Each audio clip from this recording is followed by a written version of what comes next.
96.9 FM. Fresh news, smart talk, all day. The views and opinions of the hosts and guests are their own and do not necessarily reflect the position of the management and staff of Guardian Network.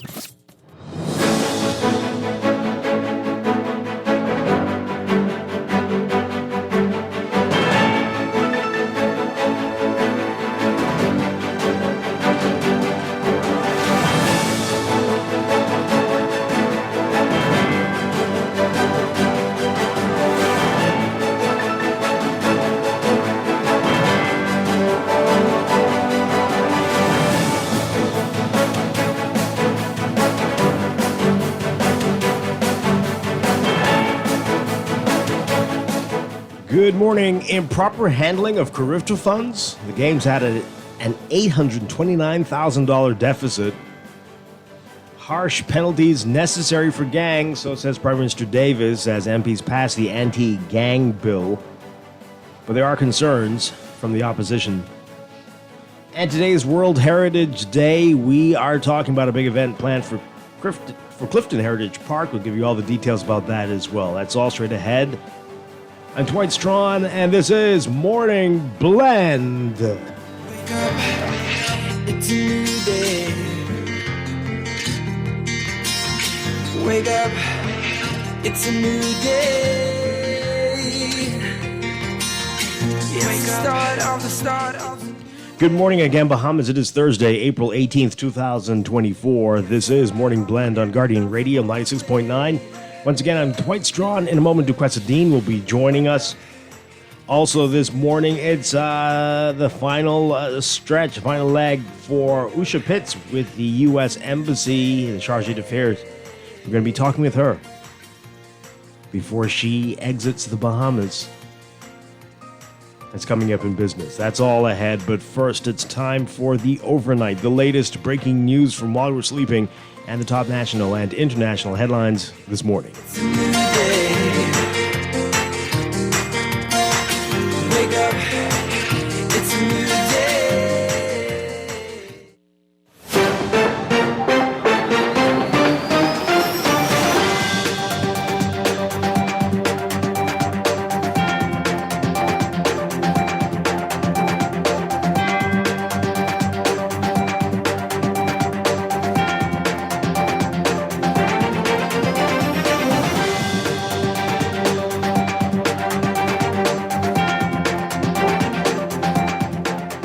In the overnight, an audit of the 50th Carifta Games hosted by the Bahamas last year found that policies pertaining to the request for funds, purchasing and procurement, and allocation of funds were not adhered to, and there was a deficit of $829,821.37.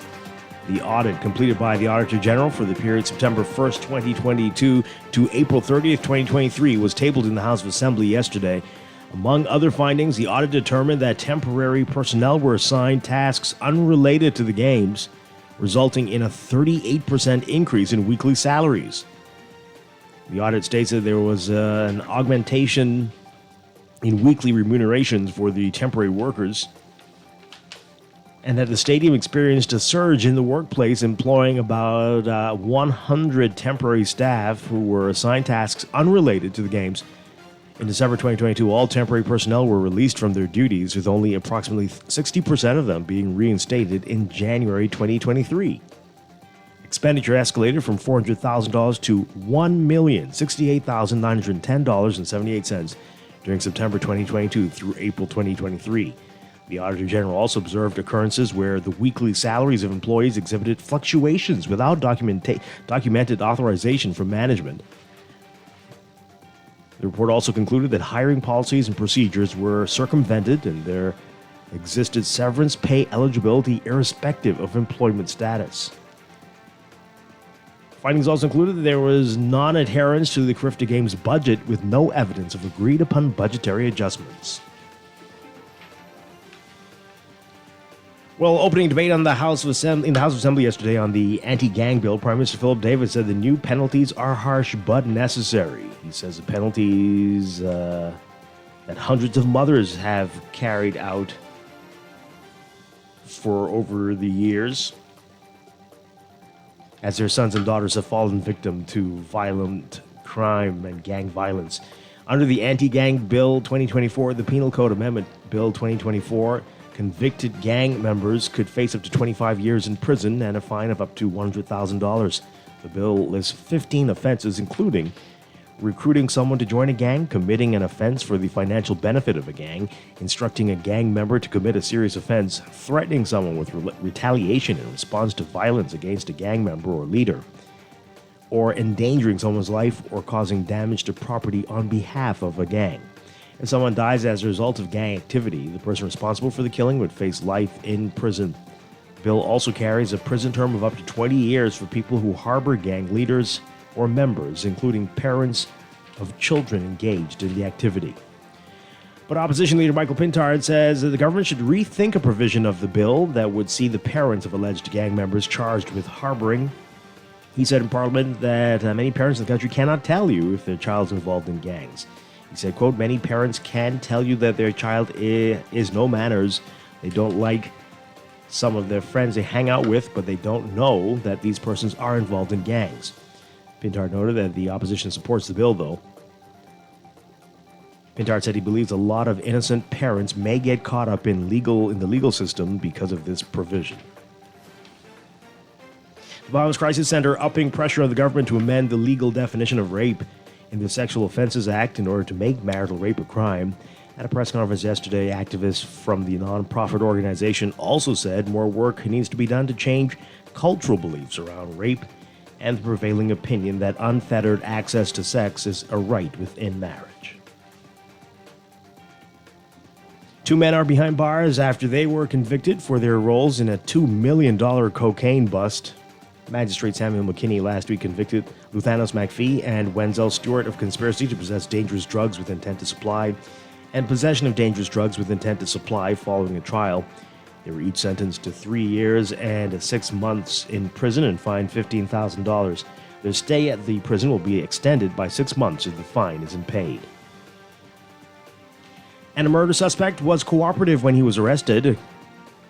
According to Sergeant Anton Sweeting, as he testified in the Supreme Court yesterday, he says he was on a special patrol on October 20th, 2021, when he received information about a murder suspect at Woods Alley. Sweeting says that he and other officers went to a home where they arrested Shanquille Taylor in the presence of his family. Taylor is accused of the fatal shooting of Ronaldo Woodside on October 28, 2021. He's denied the accusation at his trial before Justice Wilhelmina Archer-Mins. Public Defender Marianne Cadet asking Sweeting if they found a weapon while searching the house. Sweeting confirmed that no gun was found. Overseas, Israeli Prime Minister Benjamin Netanyahu says that his country would be the one to decide whether and how to respond to Iran's major air assault earlier this week, brushing off calls for restraint from close allies. Israel has vowed to respond to Iran's unprecedented attack without saying when or how, leaving the region bracing for further escalation after months of unrest linked to the ongoing war in Gaza. Israel's allies have been urging Israel since the attack to hold back on any response that could spiral. The calls were repeated Wednesday during visits by the British and German foreign ministers. The diplomatic pressure is coming as Iran's president warning that even the, quote, tiniest invasion of its territory would bring a massive and harsh response. Violence, meanwhile, surged on Wednesday between Israel and the Iran-backed Lebanese militant Hezbollah group, which fired a volley of rockets and drones on northern Israel. The attack wounded at least 14 Israeli soldiers, 6 seriously. The military said it struck Hezbollah targets deep inside Lebanon in response. And the U.S. Biden administration reimposing crushing oil sanctions on Venezuela, admonishing President Nicolas Maduro's attempts to consolidate his rule just 6 months after the U.S. eased restrictions in a bid to support now fading hopes for a democratic opening in the OPEC nation.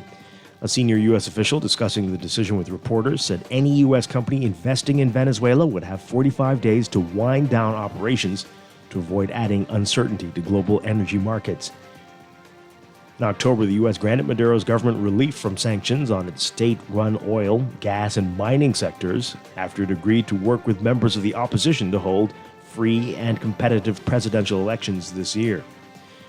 While Maduro went on to schedule an election for July and invite international observers to monitor voting, his inner circle has used the ruling party's total control over the country's institutions to undermine the agreement. Actions include blocking his main rival, ex-lawmaker Maria Corina Machado, from registering her candidacy or that of a designated alternate. Numerous government critics have also been jailed over the past 6 months, including several of Machado's aides.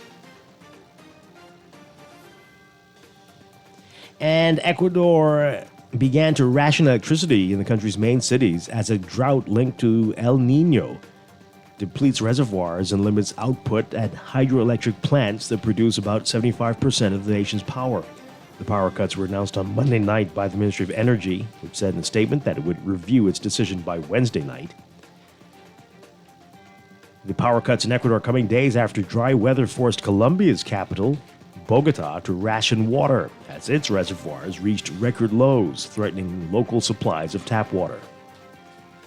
Precipitation has diminished in Ecuador and Colombia this year due to warming temperatures in the South Pacific Ocean, which can cause floods along South America's west coast, but can also generate intense droughts in the Andean valleys, where many of Ecuador's and Colombia's main cities are located.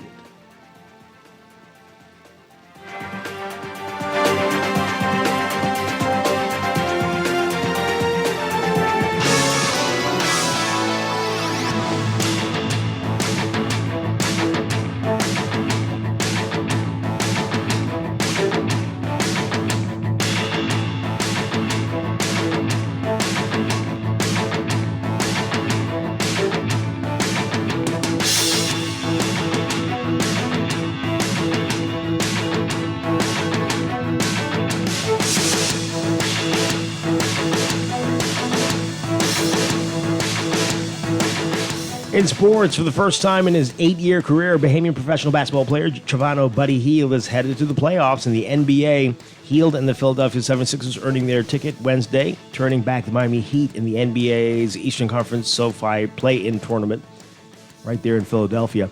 The Sixers escaped with a 105-104 win, holding off the resilient defending conference champions. Hield was instrumental in the win, hitting some big baskets in the third quarter, in particular to help the Sixers come back from a 14-point hole.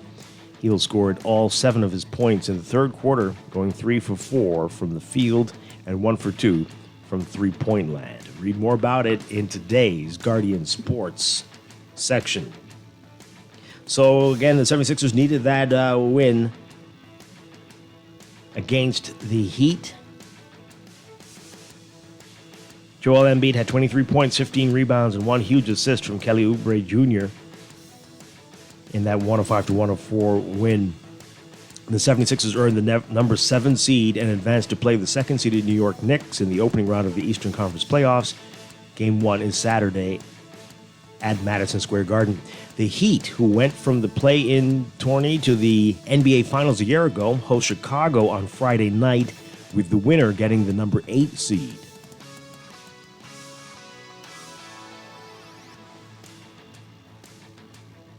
More from the NBA. Toronto Raptors player Jontay Porter banned for life Wednesday after a league probe found he disclosed confidential information to sports bettors and wagered on games, even betting for his team, the Raptors, to lose. Porter is the second person to be banned by Commissioner Adam Silver for violating league rules. The other was now former Los Angeles Clippers owner Donald Sterling in 2014, shortly after Silver took office. In making the announcement, Silver called Porter's actions, quote, blatant. He said, quote, there's nothing more important than protecting the integrity of NBA competition for our fans, our teams, and everyone associated with our sport, which is why Jontay Porter's blatant violations of our gaming rules are being met with the most severe punishment. The investigation started once the league learned from licensed sports betting operators and an organization that monitors legal betting markets about unusual gambling patterns surrounding Porter's performance in a game on March 20th against Sacramento. The league determined that Porter gave a bettor information about his own health status prior to that game and said that another individual known to be an NBA bettor placed an $80,000 bet that Porter would not hit the numbers set for him in parlays through an online sports book. That bet would have won $1.1 million. Porter took himself out of that game after less than 3 minutes, claiming illness, none of his stats meeting the total set in the parlay. The $80,000 bet was frozen and not paid out, and the NBA started an investigation not long afterward. Wow, that's sports, and that's the overnight. Time for your first look at weather.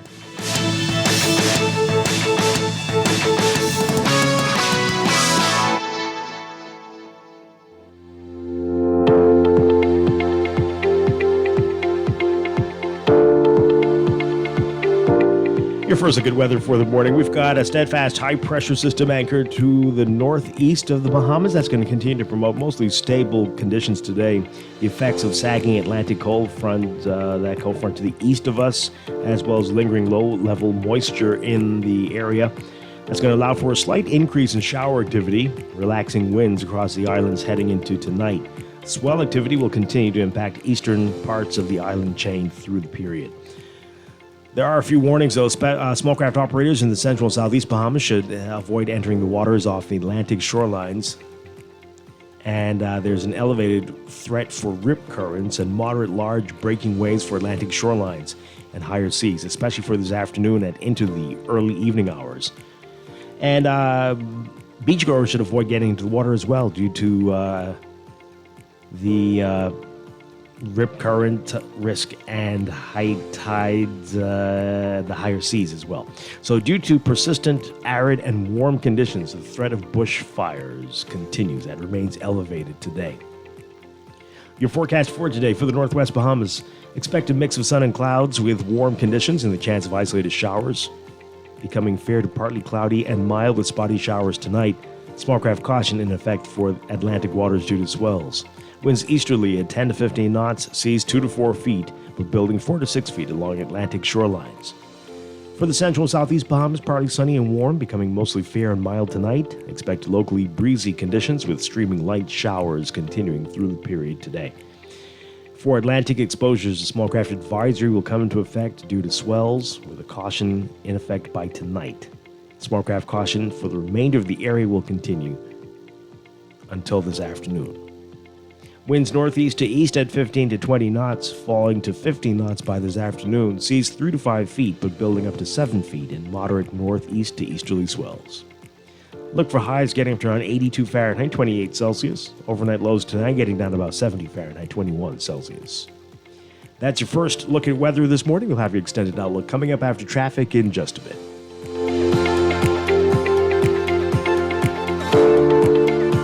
Wake up, it's a new day.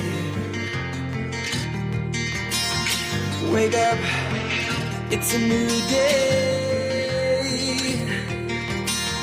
It's the start of the start. It is time for a break, but when we come back, we're discussing the day's top stories right here on Morning Blend on Guardian Radio 96.9, your home for fresh news and smart talk all day. Wake up, it's a new day. Wake up, it's a new day.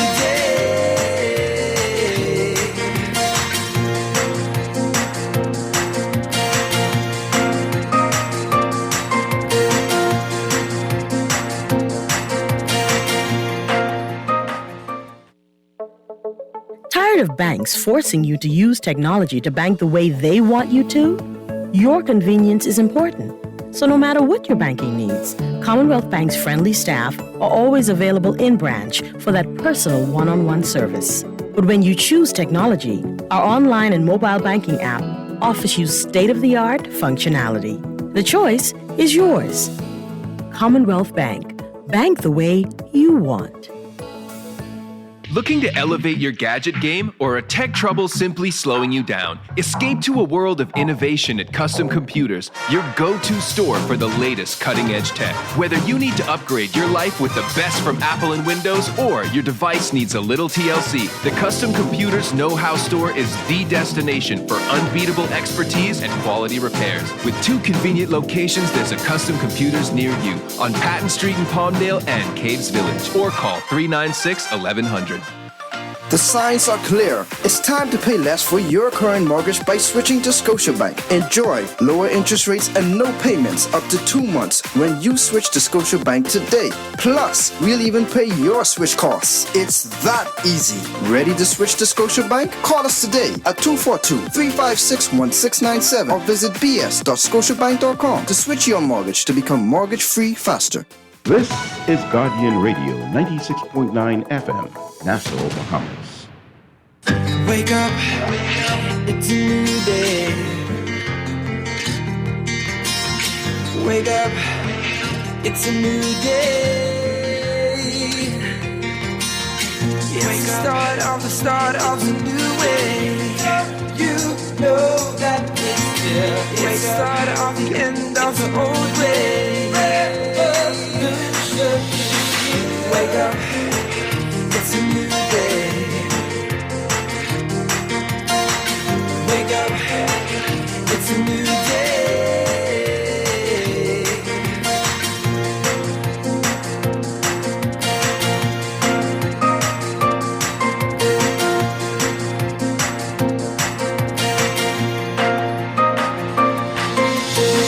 Wake up, it's a new day. Wake up, it's a new day.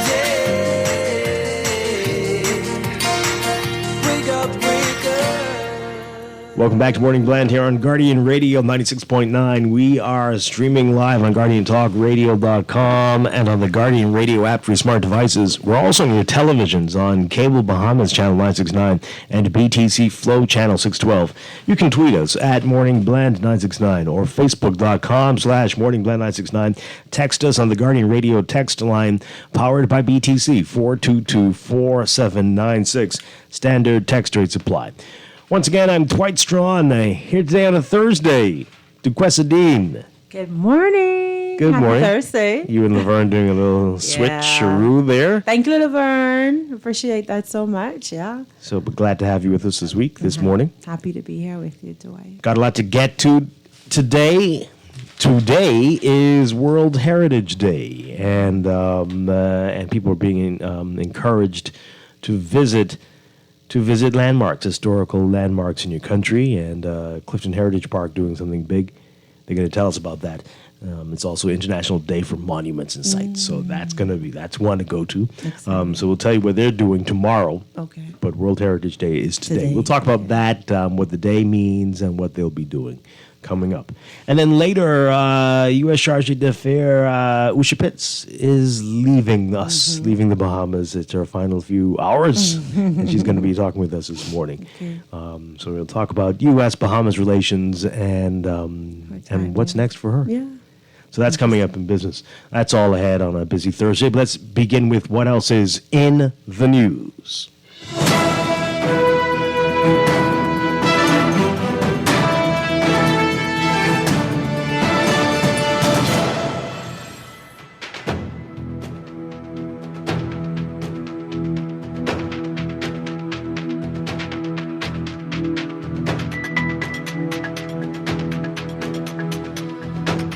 In the news, what a shocking headline. Improper handling of Carifta funds. The Games had an over $800,000 deficit. Almost $1 million. That's crazy. That is crazy. Some shocking revelations coming out in this article. We're going to get to that in just a bit. That's a big story. We're going to get to that in just a bit. The other big story, though, the anti-gang bill. The debate began yesterday, and they already passed it in the House. Yeah. That's quick. In a rush. But the Prime Minister leading off debate on this, saying that there will be harsh penalties for gangs, but they are necessary. Take a listen to this report from our Vonique Toot. These are harsh times, Madam Speaker. Calling it a turning point in the fight against crime, Prime Minister Philip Davis touted the benefits of the newly tabled anti-gang bill, which he says will give law enforcement and the justice system powerful new tools in the fight against criminal gangs. Today, we are seeking to make it clear that this administration is willing to take on the organized gangs who destroy lives and communities.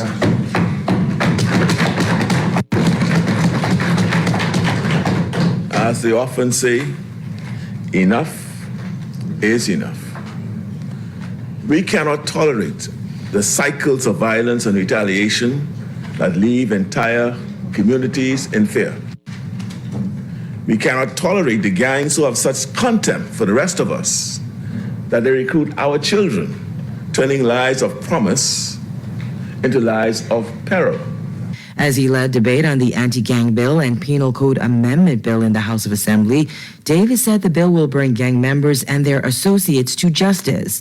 Under the bill, a person convicted of involvement in gang activity would be liable to a $100,000 fine and a 25-year prison sentence. Someone who performs an act as part of a condition for a gang membership or who professes to be a gang member in order to promote a gang or intimidate someone to join a gang would face up to 7 years. If someone dies as a result of gang activity, the person responsible would face life in prison. Tipping off a gang member under investigation comes with a 20-year prison term. Davis said the penalties are harsh but necessary. The toughness of our approach reflects the seriousness of the gang problem in our communities. I ask those who harbor or cloak, aid and or abet gang members to think seriously about their own complicity in perpetuating crime in our communities. You may not have pulled the trigger, but when you support someone who did, you share the same amount of responsibility. And you must be held accountable. Too much blood, Madam Speaker, has been shed. The bill also carries a prison term of up to 20 years for people who harbor gang leaders or members, including parents of children engaged in the activity.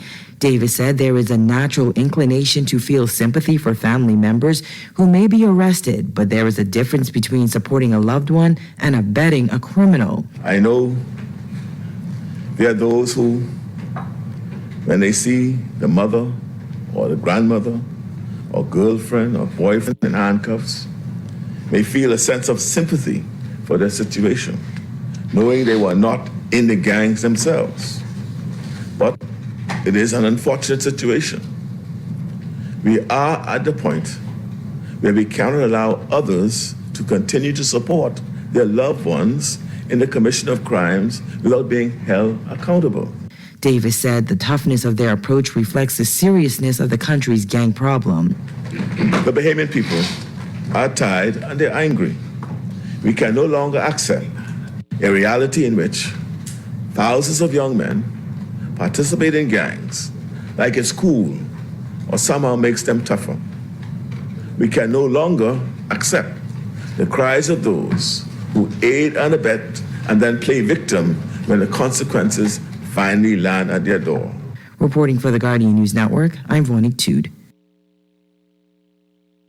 Okay, so you heard that there, and we went through this a few weeks ago when this was tabled, and we people called in with their concerns about it as well. The opposition has a few, although they say that they support the bill.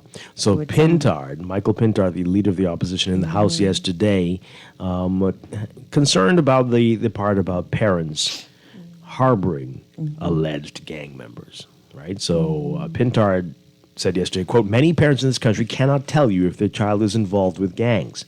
Yes, many parents can tell you that their child has no manners. They don't like some of their friends, the friends they hang out with, but they don't know that these persons are involved in gangs." He's referring to Section 10 of the bill that states that people who knowingly harbor gang leaders or members are liable on conviction of 20 years in prison.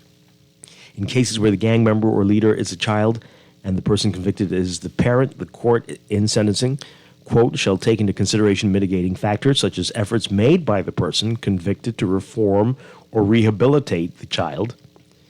But Pintard says he believes a lot of innocent parents may get caught up in the legal system because of this provision. He said, quote, "During this time, I went through my difficult period in school. I was unruly and I was disobedient. My mother was on her knees praying for me and her children. She set a perfect example of somebody who loved her country and sought to serve it by being honorable and a contributing citizen who loved her God. She could not dictate what my behavior was going to be from day to day. Would it have been fair to incarcerate my mother because of things I'm doing when she is busy working 2 jobs to feed her family? This is not to excuse those parents who are guilty of dereliction of duty, who bring half a bag in the yard and hide it in the Pampers, of the children, so that when the police run up in the yard, it's on the child. We're not talking about the mother or the father who does that, or the father who put a gun in his child's hands and says, "Soldier for life." Okay. We're not talking about the parents who every time you jump in the yard, they're listening to drill rappers, or they bloodying the sky, as they say, popping shots and testing out the new tool. Michael Pintar, what's happening here? What's going on? This is very descriptive. Okay. We're not talking about the group, that group of parents. We are talking about all the others. Well, when he led off debate on the bill yesterday, Prime Minister Davis admitted that the bill outlines harsh sentences, as you heard in that report earlier. All right, so let's get your reaction to it. The bill did pass, and you heard about the stiff penalties and the jail time. So how does it differentiate between parents who knowingly harbor and those who are oblivious to... because a child could be one way at home, and when they leave home, be a totally different way.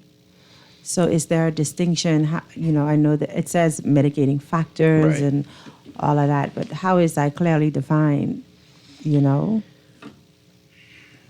I don't know. It's going to be interesting. Yeah. Right? Because then if you think your child is perfect, you wouldn't have taken the mitigating steps to prevent them from going down this path, right? Necessarily. Kids are good at being one way at home. Yeah. And, Although I suspect for most people, the kid is much worse at home than anywhere else. Think no so? matter how bad they are at school, they're much worse at home. No, I don't agree with you, Dwight. Okay. No, I think it depends on the home that you're growing up in. Let's say that, right? Because if you grow up in a home where, your sibling, where you're being really parented and you're being this calm, mild child when you're at home, and you go out and you just become a tyrant and teachers will call and not my child. No, somebody's going to come to you and tell you this child is a demon. Man, and so how would you just not me, you all of you are against my child who's anointed, right? And then for years you just deny it? That can happen. Oh, okay. That can really that parent happen. should get locked up. I agree. Some kids are different. Take that one away. At home than they are in school that or in is other an enabler. environments, right? And if the parent is being told that, hey, your kid is doing X, Y, Z, then yes, they should begin to research that to see, how their kids are really acting outside of the home. I believe that there are some good parents with wayward children who just don't know that the sort of activities that their kids are into. Yeah. I believe that. I heard about them. But I do believe the kids are even more treacherous. No, we are two different episodes. We are two different sides right here. I think we got everything in the country. Yeah, we got some kids who are good everywhere, except for some place where nobody knows they go. Right. Right? Right? There's a lot of that. And then the ones who are bad everywhere. And the ones who are playing games. They select where they are doing the dirt they are doing. And so this is why it's very tricky and it's hard to paint everybody with this brush. Correct. And so this is what needs to be taken into account with legislation like this. I totally agree. But I also agree that something has to be done. So we had the story the other day where Grammy was trying to hide the gun. Like in situations like that, that's like knowingly aiding and abetting because the gun was there. And when the police came, you tried to hide it. So there should be some penalty for you because you clearly demonstrated that your grandson or whoever that was is a menace to society. Yeah. Right? So in clear situations like that where there is evidence, I believe that there should be some penalties. And that's an interesting point that you bring up because under this, I think that Grammy, who got a pretty light sentence, and I think even less because of her age and illnesses. Right. She'd be gone for good. Yeah. Yeah. Well. Like, bye-bye, Grammy. Yeah. We don't like consequences, right? Sometimes the chips just have to fall. where they fall. Yeah. Let's hear what you have to say, folks. Give us a call. 323-6232, 325-4316. 325-4259. Tweet us, Facebook us, text us, 422-4796. You can call us toll free as well, 242-300-5720. Let's take this call. Good morning, caller. You're on the air. Good morning, Dwight. Good morning. Duquesa. Hi, good morning. Dwight, gangs don't kill you, though. Gangs don't kill. The commissioner of police said what? That 98% of the homicides or murders committed in the country is by means of guns. Why not take that $100,000 and put that on the possession of illegal firearms?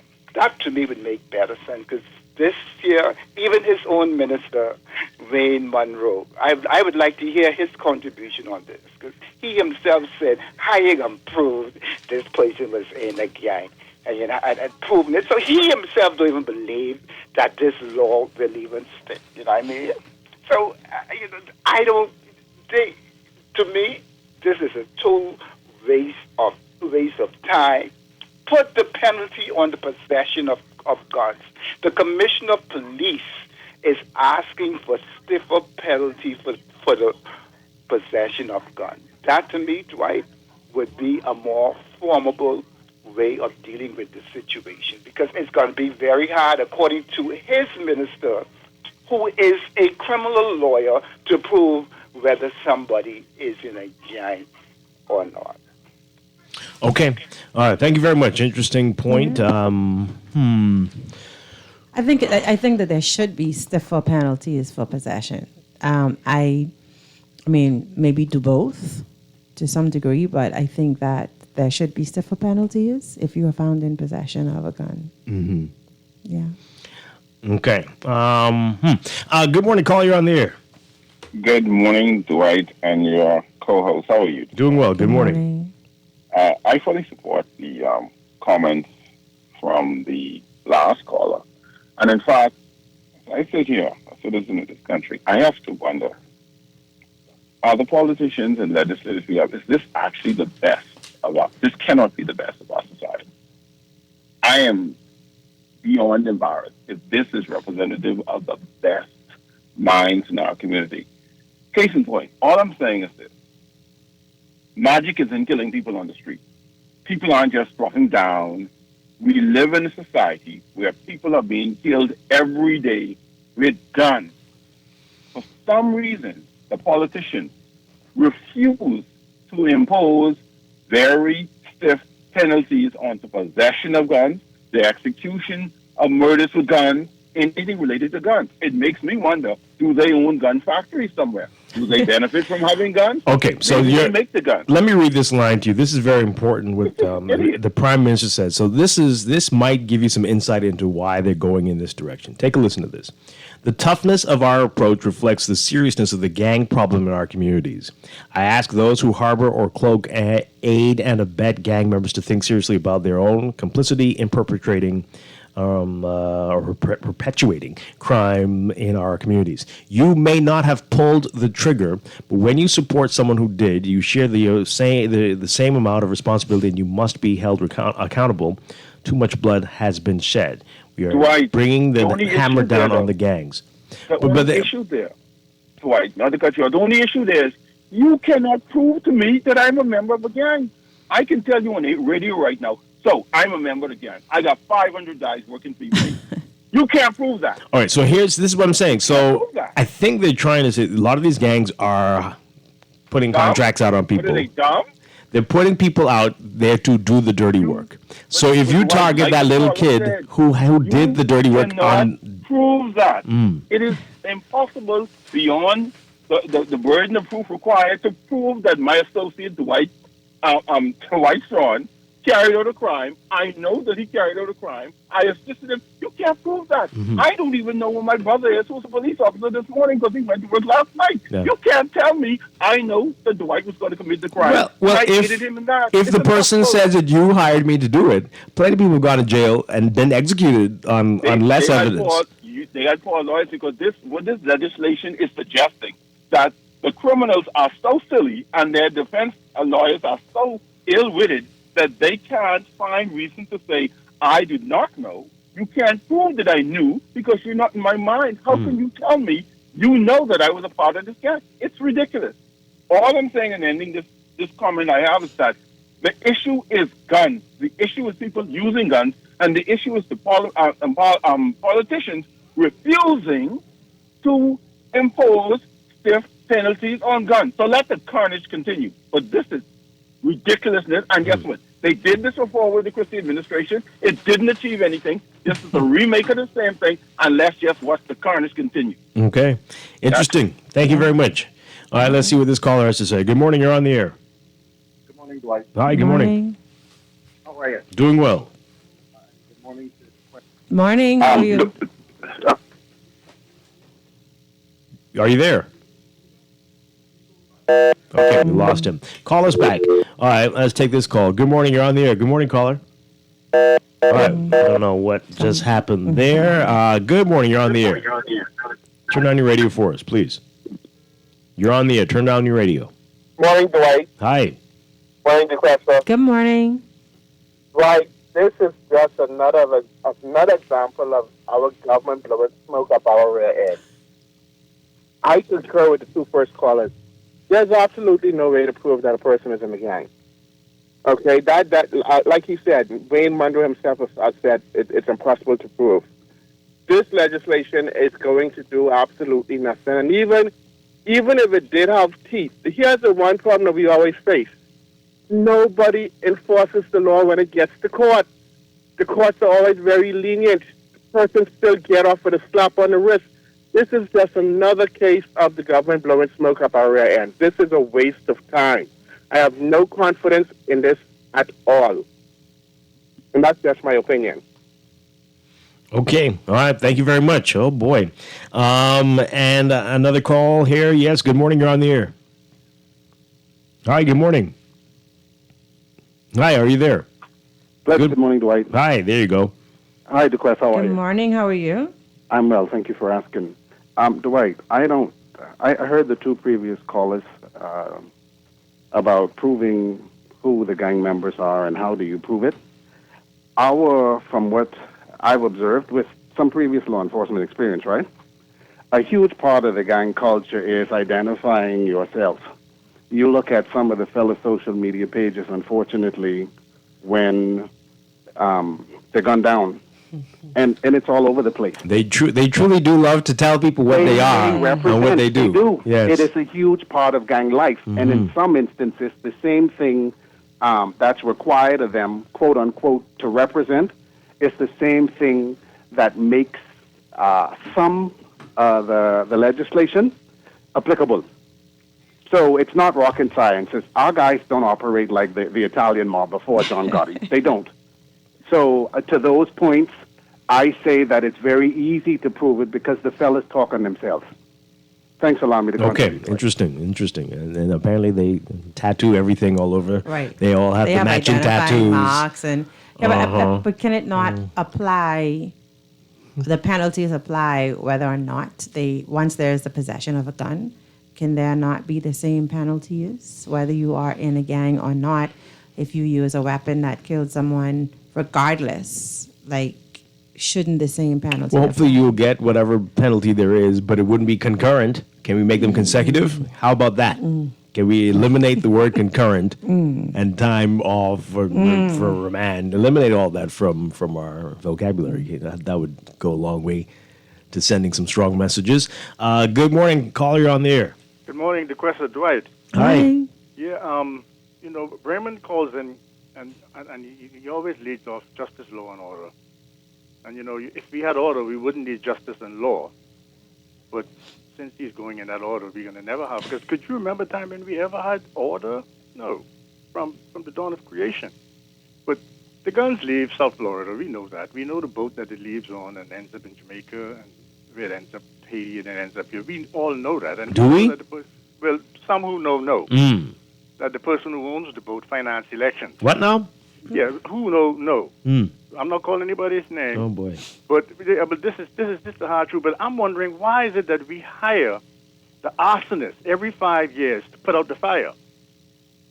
We seem to don't realize what we're doing because the commissioner is right, but no one is going to address that because that's an opportunity for the arsonists and the lawyers when the guns can make it here. You know, everybody around the world is starting wars so that they don't get out of power. Benjamin Netanyahu, he's glad to be in war now because if he ever comes out, he's going to be prosecuted. We have this guy in U.S., he wants to get into power so he could avoid going to jail. All these leaders seem to want to perpetuate all of this chaos to prevent them from going to jail and to cover up. The Freedom of Information Act would bring out the truth, but nobody wants that because that would be too revealing.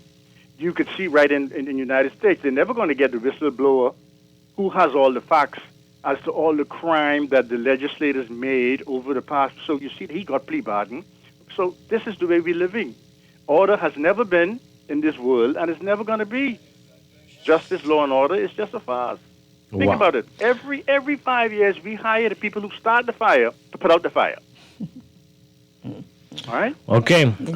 Thanks a lot. And a couple more calls before we have to take a break. Good morning, caller. You're on the air. Yes, good morning. Just want to say, obviously, those gentlemen who said you can't tell if someone is a gang, they never investigated anything. As the other caller said, gangs have a culture. They have a certain look. And with proper investigation, you can find out who knew what and how they knew it. So it's called investigating, and that's what police do. Now, one thing I would agree with is really upholding the law. How long or will it actually go straight through? You know, and that's it right there. But investigation, that's the process called investigation. That's how you find things out. Okay, thank you very much. Appreciate your call. And let's take this one here before we go to the break. Good morning, caller. You're on the air. Hi, good morning. Hey, just back in the voice along with you and the press. Dwight. Good morning. Hi, good morning. We need justice, law, and order in this country. Anybody would really focus and could see what's happening in this country would say that. The thing is, Dwight, the problem we have is with when the police are not investigating or they don't have the time to investigate, and the prosecutors, okay? You could bring anybody guilty if you know what you're doing. But when you're looking for a shortcut and you're not a part of the intelligentsias who know what to do and how to do things, you're not going to get the facts. You see? And that's the problem. And because of that, just about everybody want to do their foolishness in this little country and think or try to get away with it. That's the problem we have. Okay. All right. Very interesting. Thank you very much. All right. We got a lot of your text messages coming in. We're going to go to the break, and when we come back, we'll get to your text messages, and then we'll talk about this story with Carifta Funds. A lot going on today. This is Morning Blend on Guardian Radio 96.9. Touch that fire for you. I do that 3-4 times again. I testify for you. I'm so that like you, that I do it all, and I'm around. You scared to do. I'm not. Long as you joking now in for me, I ain't got it. Mobbing, scheming, looting, hide your bodies. Long as you dreaming about me, ain't no problem. I don't got nobody just with you right now. Tell the truth, I look better under you. I can't lose when I'm with you. How can us know? This is Guardian Radio 96.9 FM, Nassau, Bahamas. RBC. Are you buying a home, renovating, or exploring mortgage options? With cash back and up to 90% financing, we'll find the perfect mortgage for you. Pre-qualify in just 60 seconds and get connected with a mortgage specialist today. Visit rbc.com/mortgages/all of you. RBC. Conditions apply.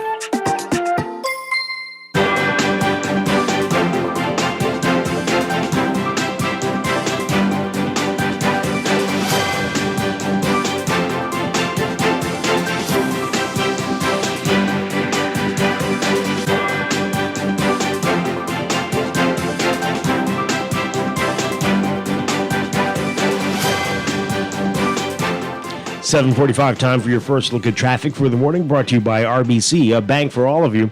In real-time traffic right now, we've got heavy traffic on Mile Butler Highway from Fire Trail Roundabout straight up to Tawny Williams-Darling Highway. Some building traffic on the Tawny Williams-Darling Highway side as well, westbound toward that roundabout. Glasson Road, building traffic as well, just north of Fire Trail, straight up to the roundabout with Bahamar Boulevard and JFK Drive. Blue Hill Road, also busy for you in spots like near Cowpen Road, near St. Vincent Road, near Carmichael, and as you get closer to that hill, heading northbound toward the roundabout with Independence Drive and Tawny Williams-Darling Highway. That roundabout looking busy for you this morning. Then we've got building traffic on Robinson Road between Soldier and Old Trail, westbound. Soldier Road looking busy for you from that intersection straight up to Bernard Wolf and Village Road if you're heading northbound. And then Eastern Road, heavy traffic for you east of Fox Hill to about Johnson Road. Prince Charles Drive at the major intersections as well. That's what we're seeing right now. We'll have another update for you after the 8 o'clock news. Morning Blend traffic brought to you by RBC. Visit rbc.com/Caribbean/all of you for more information.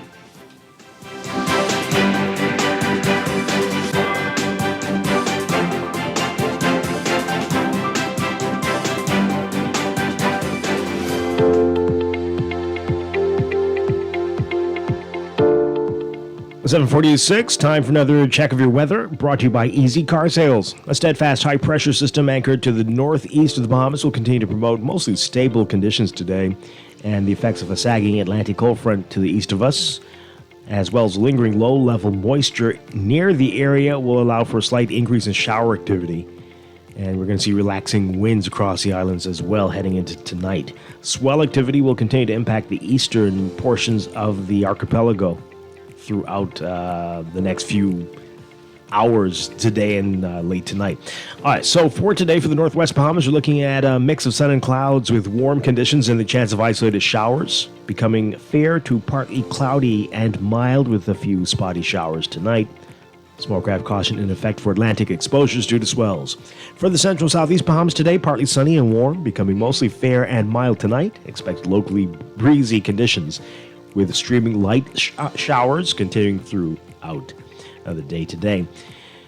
For Atlantic exposures, a small craft advisory remain in effect due to swells, with a caution coming into effect by tonight, and the caution for the remainder of the area will end by this afternoon. Temperatures today getting into the 80s again, highs near 82 Fahrenheit, 28 Celsius. Overnight lows tonight getting down to about 70 Fahrenheit, 21 Celsius.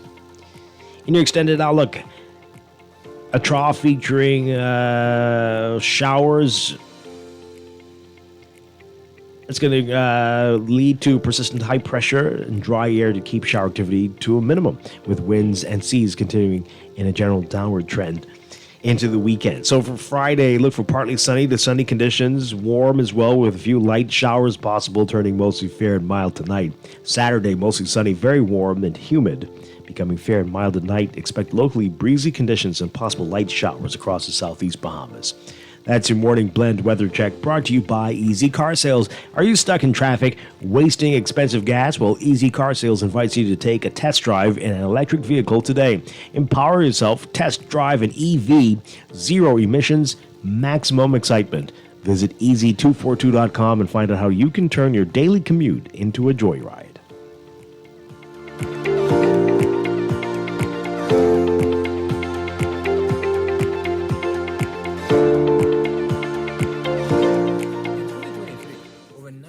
Visitors came to the Bahamas. This year, we plan on shattering that record. That's why tourism is everyone's business. Paradise is not only found in Nassau, but throughout our 16-island destination. No matter who you are or what you do, we all have a part to play in our tourism industry. This is our country. These are our islands. This is our home. That's why tourism is everyone's business. Living with a neurological condition shouldn't define you. At Cleveland Clinic in Florida, we do whatever it takes to make life better today while discovering new treatments for a brighter tomorrow. From epilepsy management to specialized spine care and brain tumor surgery, we're delivering world-class neurology care for the day-to-day, for the days you live for every care in the world. Visit clevelandclinicflorida.org easycar.com/Caribbean. You've seen electric cars on the road, but isn't it time you drive one? Easy Car Sales invites you to experience the smooth, powerful ride and immerse yourself in the luxury and latest tech features. Find out why the Bahamas is going electric. Visit easy242.com and book your test drive now. What are you waiting for? Save money, drive smarter. There's an EV waiting for you at Easy Car Sales. In the world of business, technology is not a choice. It's a necessity. And for businesses that demand excellence, there's only one choice for unparalleled support and cutting-edge technology. Custom Computers. You have challenges and we have solutions. Computing, networking, storage, and printing for enterprises large and small, aligned with premium brands like HP, Microsoft, Konica Minolta, and more. Get tech done the right way with Custom Computers. Call the Know-How team at 396-1101. Maybe it's time to explore your options. There's no harm in reviewing your mortgage arrangement and considering a better deal. CIBC Caribbean can help you narrow your search and decide. Switch your mortgage to CIBC Caribbean and enjoy a special interest rate and help towards your switching cost. Visit CIBCFCIB.com/inspired home for more information. Conditions apply.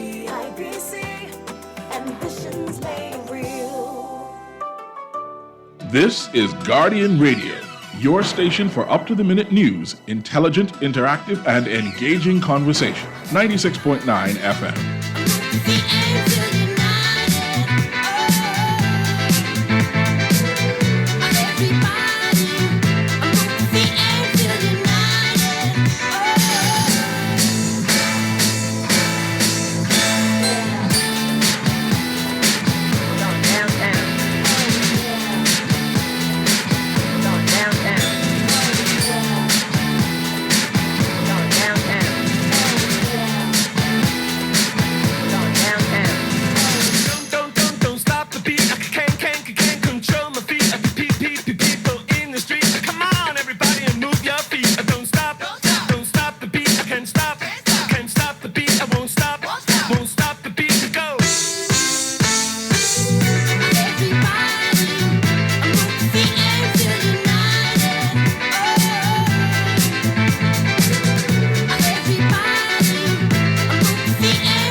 We're back here with Morning Blend on Guardian Radio 96.9. Dwight Strachan with Duquesa Dean. Let's get this call in really quickly, then we'll get to your text messages about the anti-gang bill, which was passed in the House yesterday. Good morning, caller. You're on the air. Hey, good morning, Dwight, and good morning to Tess. Duquesa, good morning. Sorry. How you doing? Good, and you? Yes, guys. I too have to agree with some of the callers this morning, right? The law, in my opinion, it really is it's just another way for lawyers them to have playtime to get money in my view from their clients, right? Because at the end of the day, Dwight, right? If they are planning to register these gangs, right, so that they could have identification, so when they arrested, they could identify on point what gang member, what gang they are a part of, right? That's the only way I see it can be possible, right? But for you to just come up and say that and it opened up a next cattle of worms for me too, because people now could be accused for being in a gang, despite they are not in a gang. So that can cause another issue going down the road, right? But the easiest way, not the easiest way, but one of a better way, like the callers them said, right, was to put the pressure on the shooting of the gun, right? Not being the part of the gang, because see, if the pressure's on the gang, on the gun, right? Then that means you being inside a gang really don't have no power. You have to use fist fight, right? But if the pressure is on the shooting, possession and shooting of the gun and the bullets in the gun, then you send in a far better, serious message, and that you are not playing. Because proving that I'm in a gang because I just wear a Raider shirt, right? That ain't factual. That's a fashion statement, right? So they're gonna have to come a little bit better because, it seems like our lawyers really don't want crime to stop in this country, man. They really, truly don't want crime to stop. And here the FNM and the PLP agreeing that, again, that this same cop-out bill can make some type of effect inside the country is ludicrous, man. Guys, have a wonderful day today. Thanks a lot. Appreciate it. Sometimes it's not guns that are used, but most often it is. But I hear you. All right, let's read these text messages. The person says here, laws are on the books. Enforcement is what counts. Okay. Dwight, it looks like the only thing the new gang bill will really impact are the desks the parliamentarians are banging on. Gang? Well, that was loud and clear, though. The banging was really loud and they're clear. going to break soon. They're going to crack them. I support this anti-gang bill because we need to hold these mothers and grandmothers responsible for their actions. I noticed nobody saying fathers and grandfathers. What's that about? That's interesting. These women hide and cloak these criminals, and it's about high time that they find themselves behind bars. Okay. I always said some of these mothers act like they are in a gang by supporting their child's habits. Shame on them. Wow. Well, boy, okay. Sadly, sometimes those children, especially the boys, are the only men in their lives. Correct. So, I mean, because and the man other of ones, the house, the other ones, the breadwinner. Who? What? Yeah. Yeah. So that's part of the problem there. Yeah. But anyway, I hear you. I agree. The cloaking is not good. Yeah. But it's a lie that these mothers don't know. You can simply ask Duquesa. What now? Mothers know everything or act like they do. Lock them up. Duquesa, really? I don't agree with that. I don't think, like, every person is an individual with their own mind, their own thoughts. Unless a mother resides in that child's head, it's impossible to know everything that's going on, right? You can watch your children's actions. When they're with you, you can see what they're doing. You can go to the school, like active parents who do that, like go to the school and go to the social places where their kids are involved in activities, provided that they are, and pay a general interest that sort of way. We'll have an idea of what's happening when the kids are outside of their attention or whatever. But I feel that a lot of kids have multiple personalities, just like adults do. Like those kids with multiple personalities grow up to be adults with multiple personalities, and they adapt to their environment. So you have some kids who will be angels in church, and then they'll go to a social party, and they will adapt to whatever that environment is doing. So it's just not blanket. There are a lot of gray areas. Well. Texas says here, this new gang law sounds great because that calculus Pintard is considering would have stopped him from being in a gang. Parents will pay attention and not deny reality. Okay. It may sound crazy, but it happens. Just listen to the cry of teachers every day who have to deal with matters where students are extremely misbehaved, and when the parent is called upon to intervene, it's always they don't act like this at home. Yeah. Or you get the not my good child. Yeah, I'm aware, but I still believe there's more of the students who act even worse. Well, we're going to stay on two sides here. We're going to stay on two sides. Adolescents, when they are out of the house, can easily act a different way because of many factors like social influence. Yeah. This person says here, it's imperative that you know where your children are and whom they are with. Yeah, that's true. Invite Wayne Monroe on the show so he can give a detailed account of the bill. Okay. This person says here, family structure needs to be fixed. The train of thought needs to change. We haven't healed from slavery. The colonial system is designed to breed crime. Wow. An outspoken person will let people know who they are and also expose by tattoo and clothing who they are. A quiet person will hide the fact that they are involved in a gang. So I agree with you and your co-host. Parents don't always know. For all the people, going to the news in a second, for all the people who say gangs have a look and that it's easy to identify them, I wonder if they've ever listened to Wayne Monroe defend a likely suspect. Well, I still remember when the police investigated illegal gaming and the public learned that the presence of a spinning wheel didn't mean an illegal gambling operation was being conducted. All right, let's get ready to go to the news. We'll have a lot more after the news here on Guardian Radio 96.9.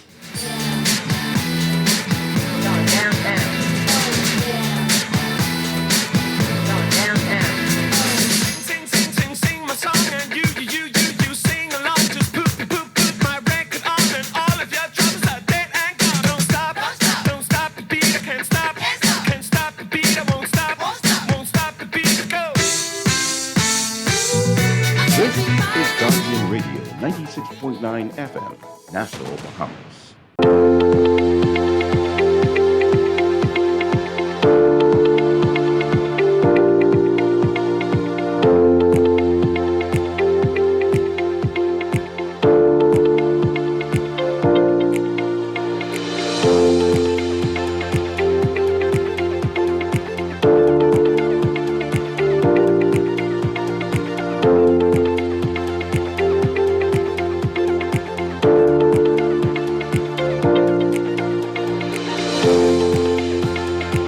Welcome back to Morning Blend here on Guardian Radio 96.9. We are streaming live on GuardianTalkRadio.com and on the Guardian Radio app for your devices, your smart devices. Okay. And you can tweet us at MorningBlend969 or Facebook.com/MorningBlend969. Text us 422-4796. And now at 8:27, time for another check of your weather for today, brought to you by Sherwin-Williams Paints. Here's what's going on. We've got high pressure anchored to the east of the islands, northeast of the country. It's going to continue to promote mostly stable conditions. And the effects of a sagging Atlantic cold front to the east of us, as well as lingering low-level moisture near the area, will allow for a slight increase in shower activity and relaxing winds across the islands into tonight. So for today, for the Northwest Bahamas, you're looking for a mix of sun and clouds with warm conditions and the chance of isolated showers, becoming fair to partly cloudy and mild with some spotty showers tonight. Smallcraft caution in effect for Atlantic exposures due to swells. For the central and southeast Bahamas, partly sunny and warm today, becoming mostly fair and mild tonight. Expect locally breezy conditions with streaming light showers throughout the day. For Atlantic exposures, small craft advisory will be in effect due to swells, with a caution coming to effect by tonight, and a small craft caution for the rest of the central southeast Bahamas will end by this afternoon. Temperatures today getting up to around 82 Fahrenheit, 28 Celsius. Overnight lows tonight getting down to about 70 Fahrenheit, 21 Celsius. In your extended outlook, trough features promoting showers are gradually being phased out, but persistent high pressure and dry air will keep shower activity to a minimum, with winds and seas continuing in a general downward trend heading into the weekend. So for Friday, partly sunny and warm with a few light showers, turning mostly fair and mild tonight. Saturday, mostly sunny, very warm and humid, becoming fair and mild at night. Expect locally breezy conditions and possible light showers across the southeast Bahamas. But due to the persistent arid and warm conditions, the threat for bushfires remains elevated.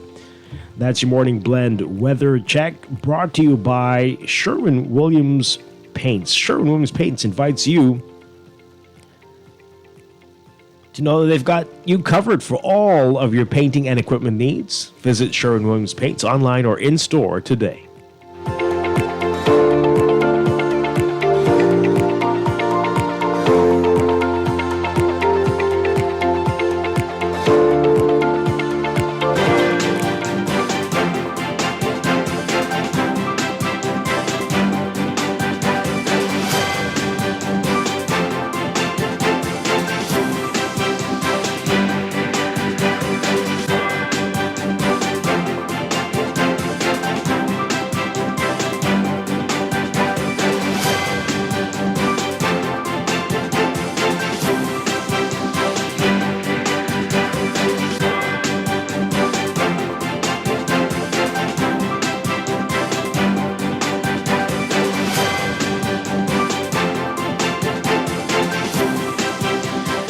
And it's time for another check of your traffic for this morning, brought to you by RBC, a bank for all of you.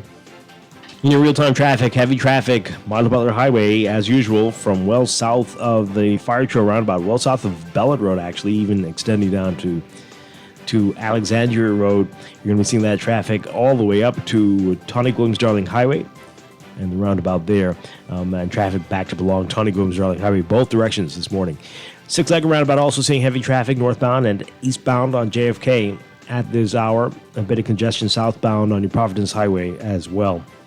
And Saunders Beach looking busy near the roundabout with New Providence Highway if you're heading eastbound. And then east of that roundabout on West Bay as you approach Arawak Key and Nassau Street, you'll be seeing some congestion there. Over on Glasser Road, it is busy still, just north of Fire Trail, straight up to John F. Kennedy Drive and the roundabout there. And then we've got Blue Hill Road and East Street and Independence Drive. That whole area looking congested for you, especially Independence Drive westbound between the roundabouts. Heavy traffic, slow moving for you. Soldier Road near Windsor Place and Soldier Road at the intersection with Prince Charles Drive, Robinson Road. Heavy traffic there. Robinson, you're not moving much between Soldier and Old Trail to Marathon Road, East-West Highway. Bernard Road near the schools in the area. Slow moving traffic westbound. And Prince Charles Drive at the major intersections. Eastern Road still busy for you just east of Fox Hill to about Johnson Road. That's what we're seeing. That's your real-time traffic. That's Morning Blend traffic brought to you by RBC. Visit rbc.com/Caribbean/all of you for more information.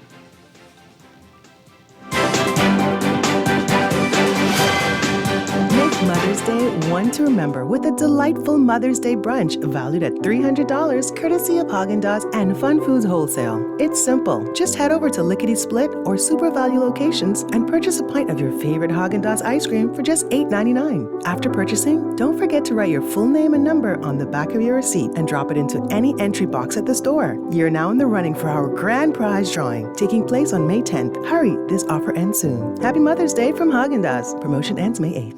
Maybe it's time to explore your options. There's no harm in reviewing your mortgage arrangement and considering a better deal. CIBC Caribbean can help you narrow your search and decide. Switch your mortgage to CIBC Caribbean and enjoy a special interest rate and help towards your switching cost. Visit CIBCFCIB.com/inspired home for more information. Conditions apply.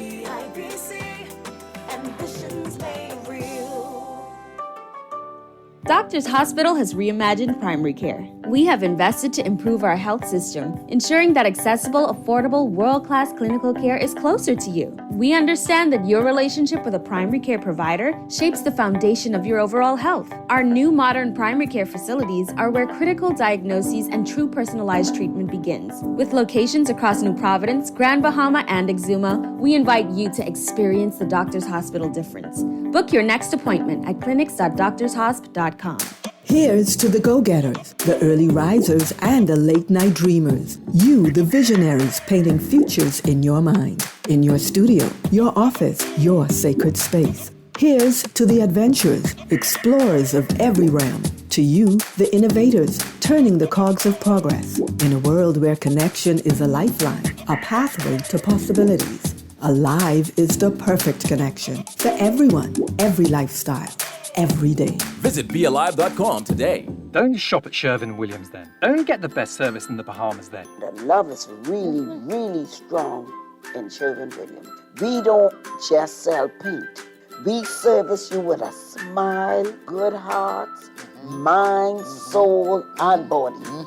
And we love our customers as much as we love ourselves. Yes, real talk. I'm not just saying this Real talk. to impress myself. We love to go beyond with customer service. So they feel delighted to come in Sherwin-Williams because they know I can either see Dee Dee, or I can see Shelly, or one of our other wonderful staff members. We treat our customers with the respect of our boss because there are many paint companies they could choose to go to. No, baby.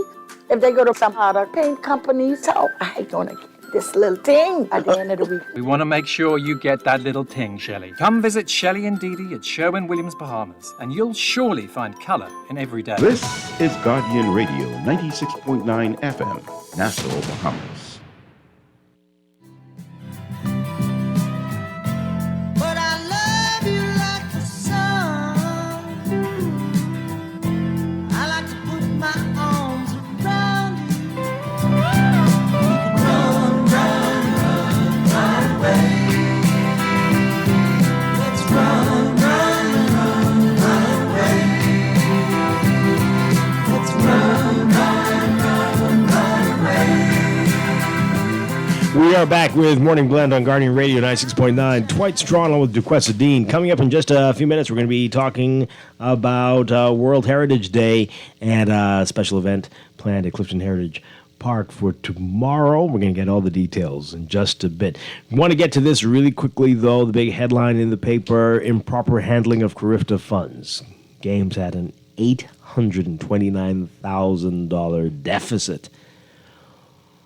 Wow. Our Candia Dame's writing about it. An audit of the 50th CRIFTA Games, hosted by the Bahamas in 2023 last year, found that policies pertaining to the request for funds, purchasing and procurement, and allocation of funds were not adhered to, and there was a deficit of $829,821.37. The audit, completed by the Auditor General for the period of September 1st, 2022 to August 30th, 2023, tabled in the House of Assembly yesterday.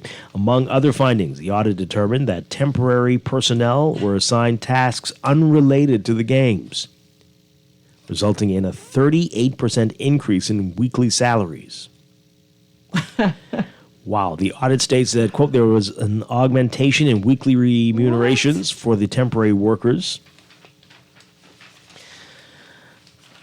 The stadium experienced a surge in its workforce, employing a total of 100 temporary staff who were assigned tasks unrelated to the games. In December 2022, all temporary personnel were released from their duties, with only approximately 60% of them being reinstated in January 2023. Expenditure escalated from $400,000 to $1,068,910.78 during September 2022 through April 2023. The Auditor General also observed occurrences where the weekly salaries of employees exhibited fluctuations without documented authorization from management. The Auditor General concluded that hiring policies and procedures were circumvented, and there existed severance pay eligibility irrespective of employment status. What? The audit also found that there was non-adherence to the CRIFTA Games budget, with no evidence of agreed-upon budgetary adjustments. The audit states that total income for the games amounted to $6,615,138.98. The total cost of goods sold, $104,698.50. The total expense, $4,379,014.37. And total operational expense, $2,961,247.48. That resulted in a total of $7 million. Okay, now what's this? What are these commas? I think that's supposed to be $744,966.35. Okay, they're trying to. Great job on pronouncing those numbers. Well, anyway, to ascertain the net income deficit of $829,821.37, the total income was subtracted from the total expenses. The audit notes that the government initially budgeted an amount of $1 million for the CRIFTA Games. The audit found, though, that the procedure for acquiring funding involved submitting a drawn-down schedule to the Ministry of Youth, Sports, and Culture for authorization, and this was not consistently adhered to. Funds received had already been allocated to expenses unrelated to the games. There were weak internal controls in purchasing and procurement procedures established by the Chief Financial Officer. There were also other findings. The audit determined that the 2023 CRIFTA Games Company Limited was not registered correctly. Whoa. The local organizing committee did not obtain corroborating evidence for value-in-kind donations. It did not consistently maintain invoices for 3 companies totaling $76,300. And no written records, example, letter of service or receipts, were available for in-kind support committed or received. The events organization committee or agreement was not signed. There were breaches in contract agreements and stipulations related to employees, vendors, and sponsorship agreements. The initial cash injection to Company C was $50,000. However, this amount was subsequently reduced to $25,000 as a result of failure to comply with contractual provisions. There was a verbal agreement for Company D to exclusively furnish beverage services for a fee of $15,000, but this agreement was not enforced. A decision was made to engage other vendors. And the audit says, quote, we found reimbursements made to Company E totaling $524,000. Based on documentation, it has been determined that Company E was remunerated for the period spanning September 2022 to April 2023 However, it is evident that the expenses incurred deviated from the guidelines outlined in the Carifta Games 2023 Expenditure and Procurement Control Management Manual. The entire procurement process was found to have been bypassed, neglecting the specified sections. The Auditor General found that senior director and other employee contracts were not certified, therefore employee tasks and responsibilities were not clearly defined. The proper procedure for submitting directors' contracts to the Attorney General's office for vetting was not followed. The contracts were modeled after contracts previously drafted during the IAAF World Relays. In addition, no position openings in the organization's local organizing committee were publicly advertised. And the audit also found that a gospel concert held by the LOC that was unrelated to the games. A thorough investigation of or examination of the allocated budget revealed an absence of any allocation for a gospel concert, which bore no relevance to the Carifta Games. An estimated sum of $140,000 was utilized for hotel arrangements, transportation, band, and production. The audit found that at the end of the concert, the local organizing committee gained a mere $4,000, signifying a substantial loss amounting to $136,000.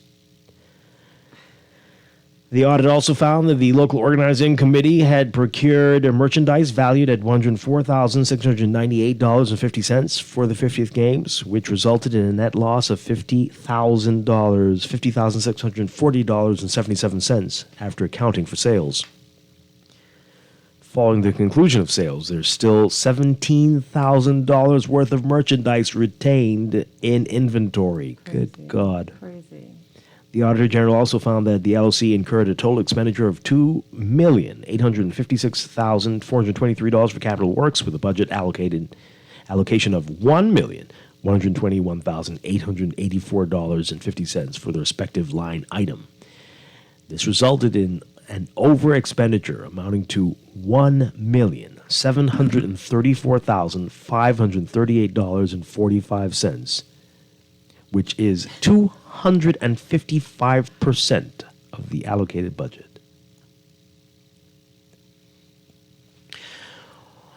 Wow. So the Auditor General made recommendations for each of the shortcomings observed for the audit. For example, the Auditor General recommends that prior to the disbursement of funds, it is imperative to allocate the budgetary line items and their respective funds. The audit also states that any expenses that deviate from the mutually agreed upon budget should obtain the approval of the Chief Financial Officer prior to the release of funds.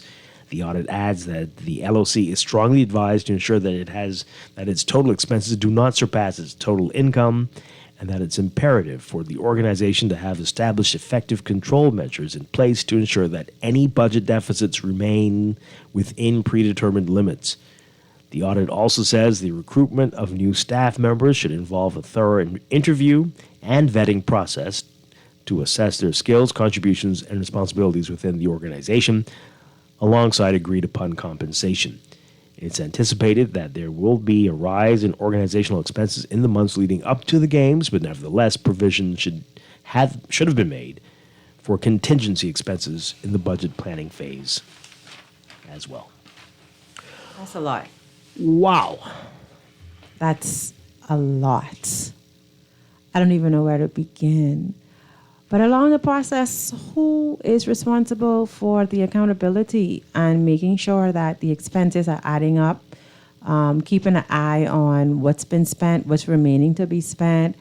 Who is keeping an eye on the entire overall budget? I mean, different segments are responsible for different things, but it's confusing to me because someone should be responsible for making sure that what was allocated is actually what is spent, and that anything over that amount, there is a request for approval to have that spending done. It just seems to me like spending was done, and it's crazy.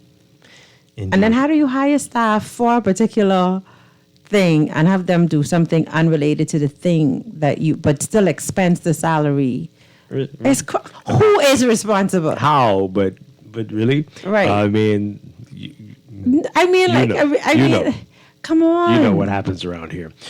Wow. Okay, so these are the messages. Really quickly, we've got to move on. This person says here, see how easy it is to tack on unrelated expenses. This could very well have be what was done with the $300 million bill the government sent to the GBPA. Okay. Malarkey, madness, mayhem with the public purse. Meanwhile, I'm struggling to buy bread. Oh, boy. This person says here, the Auditor General didn't mention jail.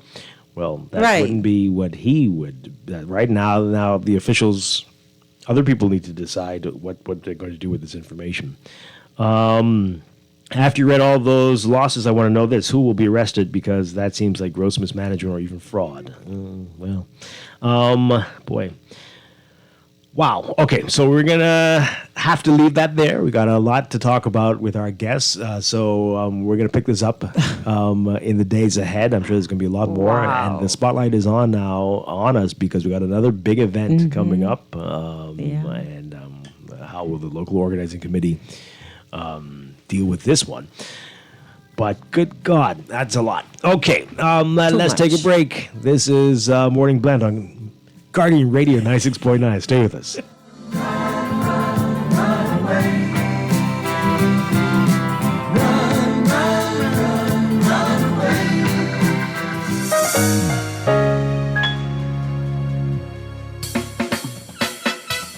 Do you have uncontrollable debt? Are you ready to make that move to Fidelity for a stress-free future? These loans have a built-in savings plan that pays you unbeatable interest. Ask about our debt consolidation loans today. Call 356-7764. Fidelity, we're good for you. You've heard of electric cars. Now it's time you drive one.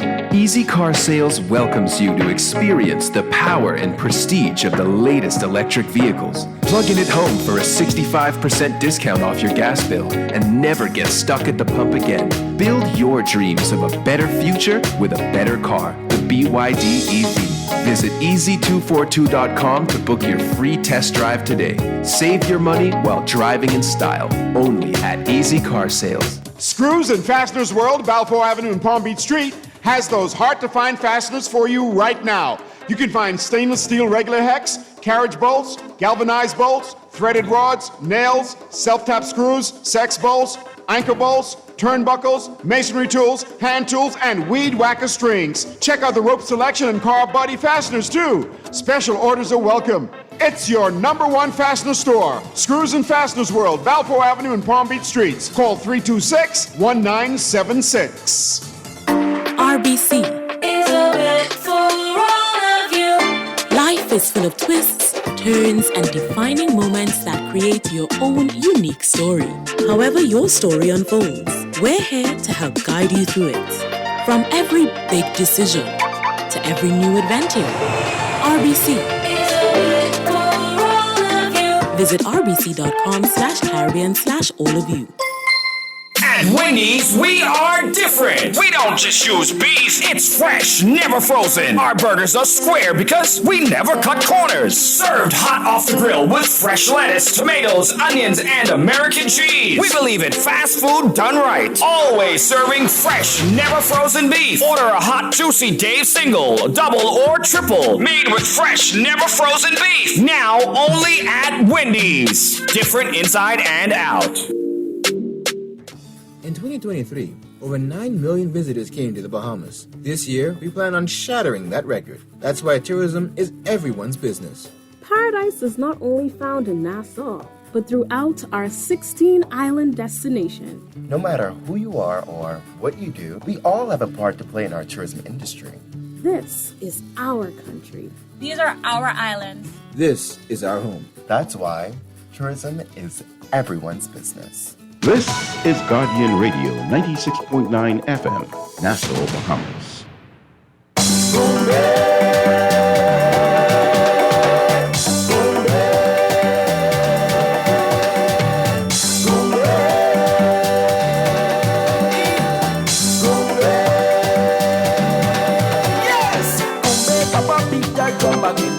Mama having fun again. Gumbe is a wicked dance they do. When they go bed, da. Take the devil out of you, just like the rupees do. Ha! First you build a fire and it gets higher, higher and higher, higher and higher. We are back with Morning Blend on Guardian Radio 96.9. Dwight Strachan along with Duquesa Dean. And we're changing gears, folks. Today is World Heritage Day and International Day for Monuments and Sites. And that's big. We're going to talk about that, but also tell you about how we're going to be celebrating that here in the Bahamas tomorrow at Clifton Heritage Park. And here to tell us all about that, very pleased to have back with us Christopher Davis. Good morning, sir. Always a pleasure. Yes, good morning, Dwight. Good morning, Bahamas. Thank you again for having me on. It's always a pleasure. It's always our pleasure. Okay. So World Heritage Day. How long have we been observing World Heritage Day? We've been observing it for quite a while, actually, particularly Clifton Heritage Park. Mm-hmm. And it was something that was done with UNESCO in partnership with various other institutions.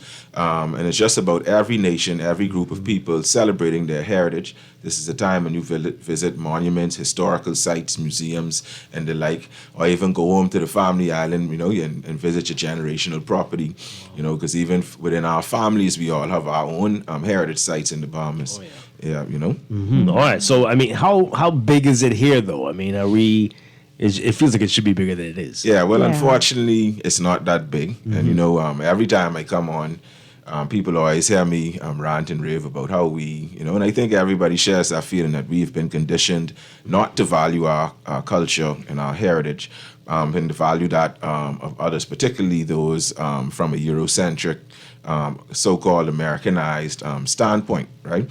But now at Clifton Heritage Park, and especially since I've been working there, we've been working very hard to do this, and what heritage is supposed to do is actually meant to inspire you. And it provides examples, and it's very important, particularly even for those who may not have positive role models in their life. That's one of the things that heritage actually provides, right? And of course, it goes beyond all of these pastors and politicians who are proclaimed national heroes. We're talking about people like Kwame, for example, who in 1734 not just freed himself, but attempted to free every person of African descent in the Bahamas from slavery, and lost his life because of it. Right? And these Say are the name again. What's his name again? Kwame. Okay. Yeah, means born on a Friday. Wow. Some of them say born on a Saturday. But he was actually one of those Ahanta warriors, and I opine one of the followers of John Canoe. He was mentioned briefly by Gail Saunders and Michael Creighton, literally 1 or 2 paragraphs, and they made an error in his name. They named him Quarino, but we now know that this was a man of great vigor, and it also shows us how, because all of these other countries in the Caribbean, they have this, there's this kind of pantheon of Gold Coast / Akan revolutionary heroes, right? So you have Queen Nani, Captain Cujo in Jamaica. You have Kofi in Guyana. You have Kwaku, known as Prince Class in Antigua. You have Queen Brefu. All of these are these names that come from the Akan culture, which pretty much just means you're born on this day, born on that day, right? Wow. It's a part of their culture. Mm-hmm. And now we know that the Bahamas has their own Kwamino. And these people were real revolutionaries, Queen Nani being the most famous of them. And so we will be learning a little bit about that actually tomorrow. And there's going to be a new exhibit as well that will be up until at least June 1st. Because, of course, May 25th is African Liberation Day. And so within this season, we want people to come and learn about that. And the exhibit is going to be all about John Canoe, pretty much focusing on its origins and some of the remnants that we can see from its original places that still exist to this day. It's going to be quite cool, and I'm extremely excited about it. That is pretty amazing. All right, so let's talk about tomorrow. What all the things are going to be happening tomorrow? Well, we're having a special program tomorrow that's free. We love that word, free. And it starts at 10 a.m. We'll probably have a few dignitaries there. Of course, we know that there's also a funeral happening at the same time. Right. But for the whole day, essentially, we'll have these festivities going on for that day. And the program starts at 10 a.m. Tomorrow, even though today is actually World Heritage Day. We thought that Friday would have been better. And of course, we've been planning this for quite a while now. And so tomorrow is the day. And we know that Clifton Heritage is a good distance away, but it's a lovely drive. And it's actually not that far, It's not even a quarter of the distance that we drive from Miami to Sawgrass Mills and these things. So it just feels longer. Yeah, it does. Right. All right. So what's going to be happening there tomorrow? Like, I mean, I heard you talk about John Canoe exhibition. Anything else that's going to be happening? Well, we'll have refreshments after the whole thing is over. Okay. That's the part that I'm also looking forward to. And we always like to do things very cultural. So there'll be, I don't want to give too much away, but we'll have some very interactive cultural things. And we hope that it inspires people and that it's quite profound. And of course, the program, we'll have myself actually as the keynote speaker, speaking about World Heritage Day, the importance of heritage, and some of the plans that we have from the research heritage and even expanding on how the Bahamas is viewed globally in the global historical context from the perspective of the indigenous American, the Lucayans, and the perspective of the African, and with new perspectives on British history, some of which I've expounded on a lot as I've been here, Yeah. Right. All right. So now the flyer says you need to RSVP by the 15th. So are you not allowed to just show up tomorrow? Well, yes, you can still just show up, of course. Mm-hmm. But some of them have reserved seats. We expect a lot of students, and the beautiful thing is this is kind of all married in with some of the new initiatives of the Ministry of Education as well. And you may have heard in the wind that there are going to be some curriculum changes in history, social studies. So this is all going to be kind of married in together. So, and this is going to be stuff that's actually new, especially to older Bahamians. So though it's catered towards students, and we like to have our students there, we also want to encourage older people, not old people, but older people. Every age, to come out and enjoy, because it'll be a beautiful thing as we learn about all of this new heritage together. Mm-hmm. How many students are you expecting? The number actually keeps going up. Okay, that's good. Yeah, that is good. So the schools are RSVPing. Oh yeah, schools are RSVPing. We have great relationships with several schools already.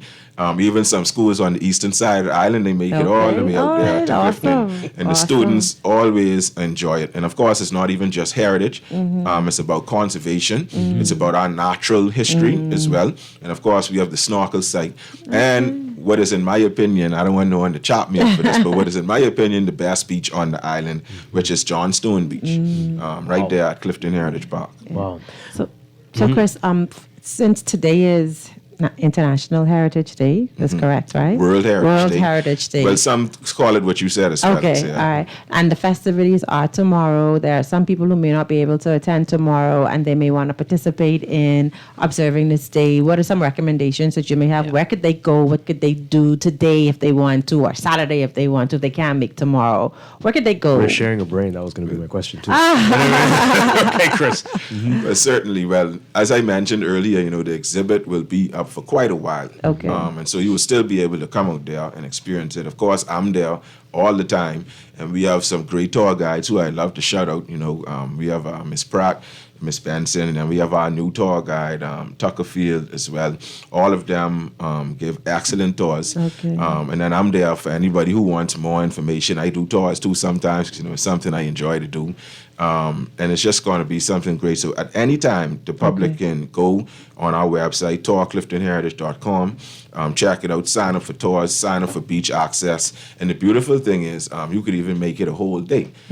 So what you can do is you can actually take the heritage tour, the guided heritage tour, and after that you actually have free reign on the park. So after that you could go and visit many of our beaches, spend the whole day there. You can pay your vehicle pass, load up your vehicle with what you need on the beach and go hit the beach.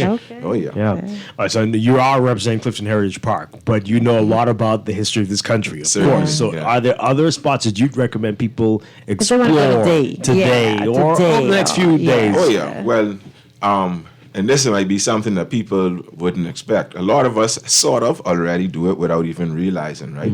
And of course, we know about Fort Charlotte. We know about some other sites as well. But what I'd also encourage people to do, you have communities like Adelaide, Gambia Village, even Yamacraw is one, even though Yamacraw has certainly lost a lot of that fervor. But Bain and Grandstown, the place that used to be called Congo Butter or Kunta Butter, now known as Big Pond, we just have to educate ourselves, because we literally walk in on our heritage site, and it's up to us to put the meaning behind it, and so that the world can see the intrinsic value that it has. And all of these sites are connected to what is known as the Saltwater Underground Railroad. These were like the proverbial finish lines of this, particularly there on Meeting Street, right? And so there's just a lot to be excited about. I could sit there and talk about the heritage and history all day. And then I would also encourage people, and this is something that of course requires a little more planning, but to visit their family islands, especially y'all Kid Island people. I remember growing up, people would say, "Oh, well, Kid Island is too obvious," and all these things. And to this day, I still meet people who say they will go there because that's really right. But when you go there, I mean, you don't see none of that. You just see love. You see a lot of culture as well, right? Yeah. But that also, even though we laugh about it today, because we know that it's also a part of this kind of demonization of African culture that sort of happened. I even saw a comment about John Canoe the other day, and they was talking about how these African drums is conjure up these bad spirits and all of these different things. And it's just like, it's just amazing. That was a recent comment? Yeah, yesterday actually. Wow. In a WhatsApp group. So so I don't think it counts as anything legit. But at the same time, it just shows you how our African heritage has been demonized. And it's so funny because some of the same people that hold these kind of colonial sentiments of Africa being inherently bad or inherently evil, it's two questions you have to ask yourself. These people and our ancestors, and by proxy us, were victims of this genocide that lasted for centuries, right? And so you have one group that were being kidnapped, enslaved, all of these horrible things were happening, and then another group was doing it to them. But the group that perpetrated this are somehow the good guys, and so these are things we have to really sit down and ask ourselves today, right? Got a text here. Somebody says, our monuments are disgraceful and not maintained. They're an embarrassment for tourists to visit and neglected, like the Water Tower and Queen's Staircase. Some of that is true. But why do you think we've allowed that so many of these things to fall into disrepair? Well, it's two reasons. It seems to be a cultural thing, and it's a long-standing thing, not even just with our cultural monuments, it's with other aspects of society. And this is actually a problem that you see throughout the Caribbean, throughout nations with a similar history of the Bahamas, right? Now, that on the side, another reason, in my strong opinion, is because what we call our monuments and things that we actually put on pedestals bear absolutely no importance to us. And even in sense, when they do bear an importance to us, we name it after people, our colonial masters, and we are conditioned to praise that, so the Queen's Staircase is a great example, the Columbus statue is another great example. And of course, I can call her by the nickname I call her inside my house, but Queen Victoria, that statue right there, and that woman was... WhatsApp that one to me. Yeah. That woman was a genocidal maniac, who belongs in the same categories as Hitler, Leopold II, and others. And her death toll, you could combine all those, and her death toll is greater than all of those men combined, even if you include Stalin in that list, and most of those people were Africans and Asians, and this is just the way we've been conditioned. So not to segue away from the point, but essentially, these things don't bear any importance. So I just put this out there. Imagine a big statue of John Canoe, or even a big statue of Pompey Road, I'm not trying to cast any aspersion on the people who did these things, because it's good that it was commemorated in the first place. But if you look at the Pompey statue that was there, whether it's the bronze one or the little black one looked like Starving Marvin.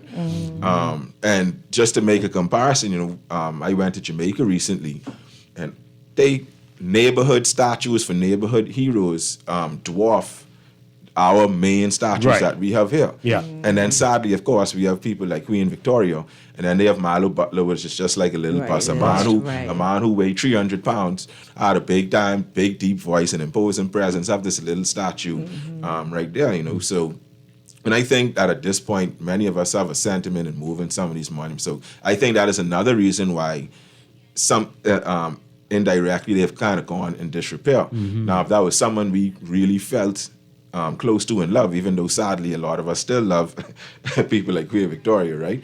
I think that statue would be polished. I think that when you walk past that yourself and you see a piece of gum stick on that, you might go get a piece of tissue and move that gum yourself, because that's something that speaks to you and speaks to your soul and speaks to your heart and speaks to your values.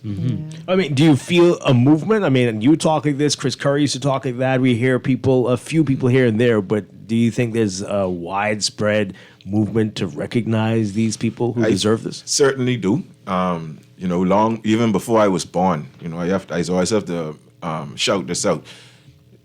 People like in the Rastafari community, just to give an example, certain things now that make so much sense to us.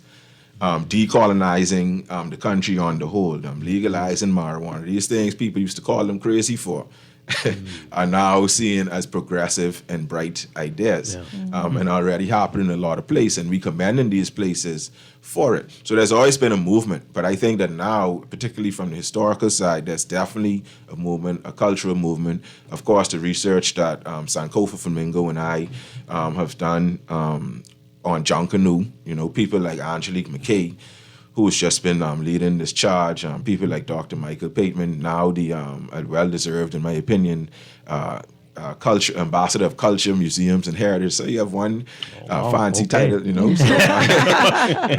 and of course, you can see now, in my opinion, for the first time, to my knowledge, that we've really begun to really make a concerted effort and a strong effort in reconnecting with Africa, even though some people seem to have a big problem with that.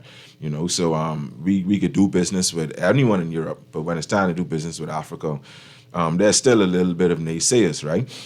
But at the end of the day, I think that there's certainly a movement. And when I talk to the young people, it's so refreshing nowadays, because a lot of them could see certain things for exactly what they are. And they are certainly more progressive, more open-minded, and embracing themselves as who they are. All right, this is an interesting text here. I don't know if they understand what you were saying. But anyway, tell Mr. Davis it's not important to him, but many people like me have colonial backgrounds, along with my African great-grandmom. But my father was sent here from England and married an African/Indian. But, okay, so they're saying, but that's not exactly what you're saying. Yeah, you're that's saying not Queen what I'm Victoria, saying. Yeah. her record. Right. Not anything about people of From the there, background. Right. But I even have a comment for that, because this is another thing. I live on the front lines of these discussions. Every day, all day, having these discussions, both locally, internationally, and all of that. This is a common misconception. So first of all, when we do our DNA tests, as quote-unquote black people, all of us have a little bit of European in us, right? You have so many of these proverbial stories of this white man coming from England, marrying the Indians and marrying this and all of that stuff. All these proverbial stories. But the fact remains, we have to understand the simplicity of genealogy and how families work. You have 2 parents, 4 grandparents, 8 great-grandparents. So by the time as you reach, 6th generation, you're talking about 164 people, and these are the type of numbers you're talking about that go into making you. So if you today are a person of African descent, of obvious African descent, phenotypically black, so to speak, of those 128 people that go 5 or 6 generations back, you can't just pick out the one European ancestor from the 1800s and then use that as a justification for who you are. It's like having a basket of 20 apples, 19 green and 1 red. You understand? So you could say, you could acknowledge the red apple, but if you call it a basket of green apples, it's correct. Yeah, no, right. That's a very interesting point. This person wants to know, if you had to choose one person from our heritage to make a monument of first, who would you say? That's a great question. Well, someone might call me biased for this, but I would certainly say John Canoe. Certainly, as we know, he was an African general. I don't want to give too much away because I want people to come and see my presentation and come after the exhibit is up. But long story short, this man was an African general, an extreme African general who did not play around about protecting his people, who fought against the British, the Dutch transatlantic slave trade, and the first ship that ever came to the Bahamas officially during the colonial period brought his warriors directly to the Bahamas, and the black population of the Bahamas was about doubled, specifically with the warriors of this great general from the Ahanta tribe of Ghana, John Canoe, real name Nana John Kwao I. And of course, you are The second. Nah, the second. Right, yes. All right. Remind folks about what's going to be happening tomorrow. And if they're prepared to make that trek out there, it'll be worth it, I'm sure. Tell people about it tomorrow. Certainly. Well, tomorrow is the main event, and of course, the exhibit will be up for about a month or two afterwards. You can always call the park and find out exactly what's happening. But for tomorrow, April 19th, tomorrow, 10 a.m., we're starting our Grand World Heritage Day festivals. There'll be a lot of festivities, a lot of cultural performances, including with the youth. Mm-hmm. And we encourage people to come out, learn with our youth, learn about all this profound information that we now are unveiling at Clifton Heritage Park, and to also come out there and hopefully be inspired by the new information that you will learn there at Clifton Heritage Park.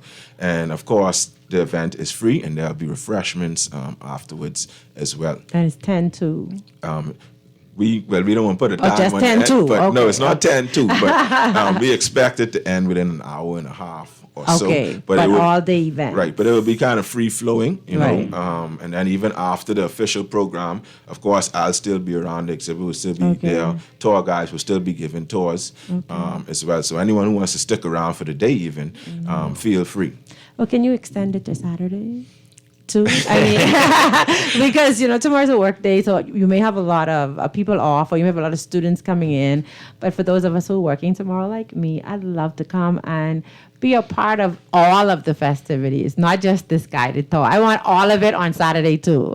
Can I nudge you? Can I nudge you? Certainly. Okay. But this is what we'll do. I'll be there. I won't be there. I will be there on Saturday, actually. So I'll still be there on Saturday. And I'm sure once you call and make your appointment and you request what you want, we'll make sure that it can happen, right? Okay. Yeah. Well, there you go. There you go. Christopher Davis, always a pleasure. Thank you very much. Yes. Happy World Heritage Day to you. Yes, and same to you and the entire Bahamas, no matter where you're from, where you live. Once you're here, and once you're a citizen of the world, we should say, you should be celebrating World Heritage Day. Absolutely. Yeah. Absolutely. Thanks All right, again. We thank got to you. do the show out there one day. Certainly. It'll be a real treat, I'm sure. All right, we're going to take a break for news and be back with business. We're talking with Usha Pitts. It's winding down at Charge d'Affaires with the U.S. Embassy. We're going to get to that right after this. Stay with us. This is Morning Blend on Guardian Radio 96.9.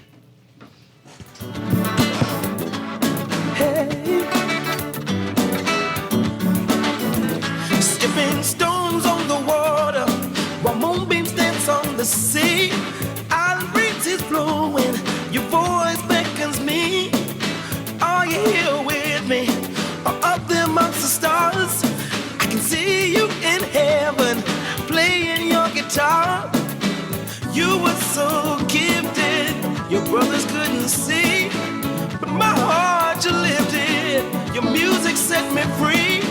With just a simple smile and the magic in your hands shows us proof of God working through a man. This is Guardian Radio 96.9 FM, Nassau, Bahamas. The views and opinions of the host and guests are their own and do not necessarily reflect the position of the management and staff of Guardian Network. Wake up, it's a new day. Wake up, it's a new day.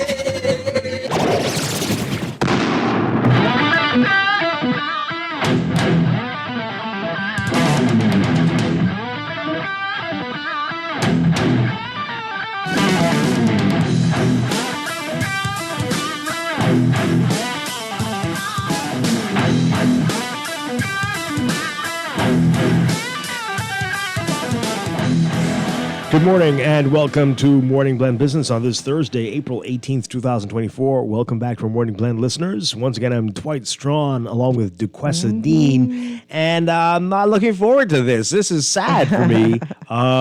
Today we've got a special guest. We've got Charge d'Affaires with the U.S. Embassy in Nassau, Usha Pitts. Usha, say it's not so. This is today your last day? Tomorrow, I fly out tomorrow. Tomorrow, yeah, I wow. can hardly believe it myself. Wow. Oh boy. Well, we're very sad to see you go. How long have you been the Charge d'Affaires now?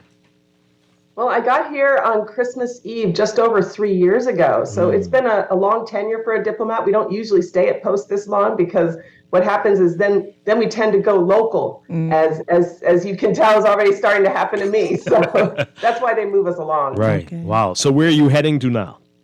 I'm assigned to Haiti next. I'm going to be the number 2 at the U.S. Embassy there, supporting a very experienced and strong ambassador who just arrived himself about 3 weeks ago. Oh boy! Wow, Haiti. That's interesting. How are you feeling about that? It's an interesting time for the country. You know, it's so funny because every time I tell a Bahamian I'm going to Haiti, this like look of pity comes over their face. But fair. Look, I the fact is, I could have certainly gone to a cushier post, a nicer place, but I think everyone will agree that Haiti is a real problem for the whole region, for the whole hemisphere, really. And so the Haitian people are suffering. And if you want to do good work as a diplomat, if you want to help move humanity forward in this hemisphere, then Haiti is really the place to go. So that's what drove my decision. Mm-hmm. Do you think you can and the embassy there can make a difference? Oh, absolutely. We have to be careful because the U.S. history in Haiti is, it's not great. And all I can say is the U.S. brand in a lot of countries in the Western Hemisphere is not as positively viewed as it is here in the Bahamas. And the same is true of Haiti. So we have to be careful. We cannot go in, guns blazing like we used to do back in the day. Mm-hmm. Security has to be a Haitian-led solution, and we are going to let them lead. The Haitian people have been working very closely with CARICOM and the Eminent Persons Group, and they are the ones who are sort of forming the political path. But in the end, you still need U.S. money, you still need U.S. support, and that's what I'm going to do there. Mm-hmm. And so going in, what are some of your hopes or aspirations and things that you'd like to make a great impact there? Well, I mean, it's just as a human, as a Christian, you see what those people are suffering in a very basic, fundamental way. The violence, sexual violence, complete disruption of a society. You can't even, in some places, you can't even get out to do some basic shopping. So that we have to stabilize the country so that people can enjoy fundamental security and basic infrastructure. Those are the two things without which you have nothing. So that is going to be my initial focus, certainly the initial focus of my ambassador. And then we can go on from there. But if you don't have those things, then you ain't got much. Longer term, of course, we want to build a Haiti that is democratic, that has a robust civil society, that has enthusiastic political participation, and economic success. Those are the things that people need to thrive. And when we start to show that the Haitian people can themselves deliver those things, then we have less stress on the other countries in the region, particularly when it comes to, for example, migration, which directly impacts the Bahamas. Right. Well, all right. And you say you're flying out tomorrow. You're heading directly there, or you take some time before you go there? No. Uncle Sam lets me take a few weeks. That's good to know. Good for that. That's good to know. Yeah. All right. So let's talk about your time here in the Bahamas, and we want to get to U.S.-Bahamas relations as well. But let's begin with what the Chargé d'Affaires does. What exactly is that post all about? Yeah, so that's an old French title because diplomacy was originally conducted in French. That was lingua franca back in the 19th century. But so I have this funny title called Chargé d'Affaires, but really what it means is that I'm just in charge of affairs. I'm in charge of stuff in the absence of a U.S. ambassador. So as every Bahamian official knows, we haven't had a U.S. ambassador to the Bahamas in 13 years. My goodness. A lot of, political mess in the United States has prevented the confirmation of a U.S. ambassador. So what happens is the person who has the number 2 seat, in this case me, a career diplomat, I ascend to the ambassador's position and get to be in charge of affairs. Okay. So that's has been my position since I got here, and I oversee all the work of the embassy, which I don't think people realize. how much stuff we actually do. We have everything from, the Coast Guard patrolling for people in trouble. We have DEA, looking for drug traffickers. We do a lot of social programs. The Academy for Women Entrepreneurs is one of our flagship ones. We do other, social programs like Pride, LGBTQI plus Pride coming up in June. As you know, Dwight, we worked on health together, particularly during the COVID pandemic, but Department of Defense continues to support health clinics in the Family Islands. We have a lot of programs, and sometimes I think that Bahamians, they sort of associate us with visas. They say, "Oh, that's where I get my visa," which is only one part of the very broad work we do in the country. You mean you do more than just give visas? Right? I know. I want to go back to what you mentioned, the lack of an ambassador for 13 years. So that's we celebrated our 12th anniversary last year. We've never had an ambassador on this show before. We've had a few chargés, but for some people see this as a slight. There's something wrong with the relationship between the U.S. and the Bahamas. Is that the wrong way to look at this issue? Oh, yeah, absolutely. I mean, in fact, you haven't seen more White House attention to the Bahamas like you have this past year than you have in the history of our diplomatic relations. So there's a lot of White House attention and love given to the Bahamas, appreciation given to the Bahamas. Vice President Kamala Harris didn't come here for no reason. She wanted to reassure y'all that the U.S. cares about the Bahamas.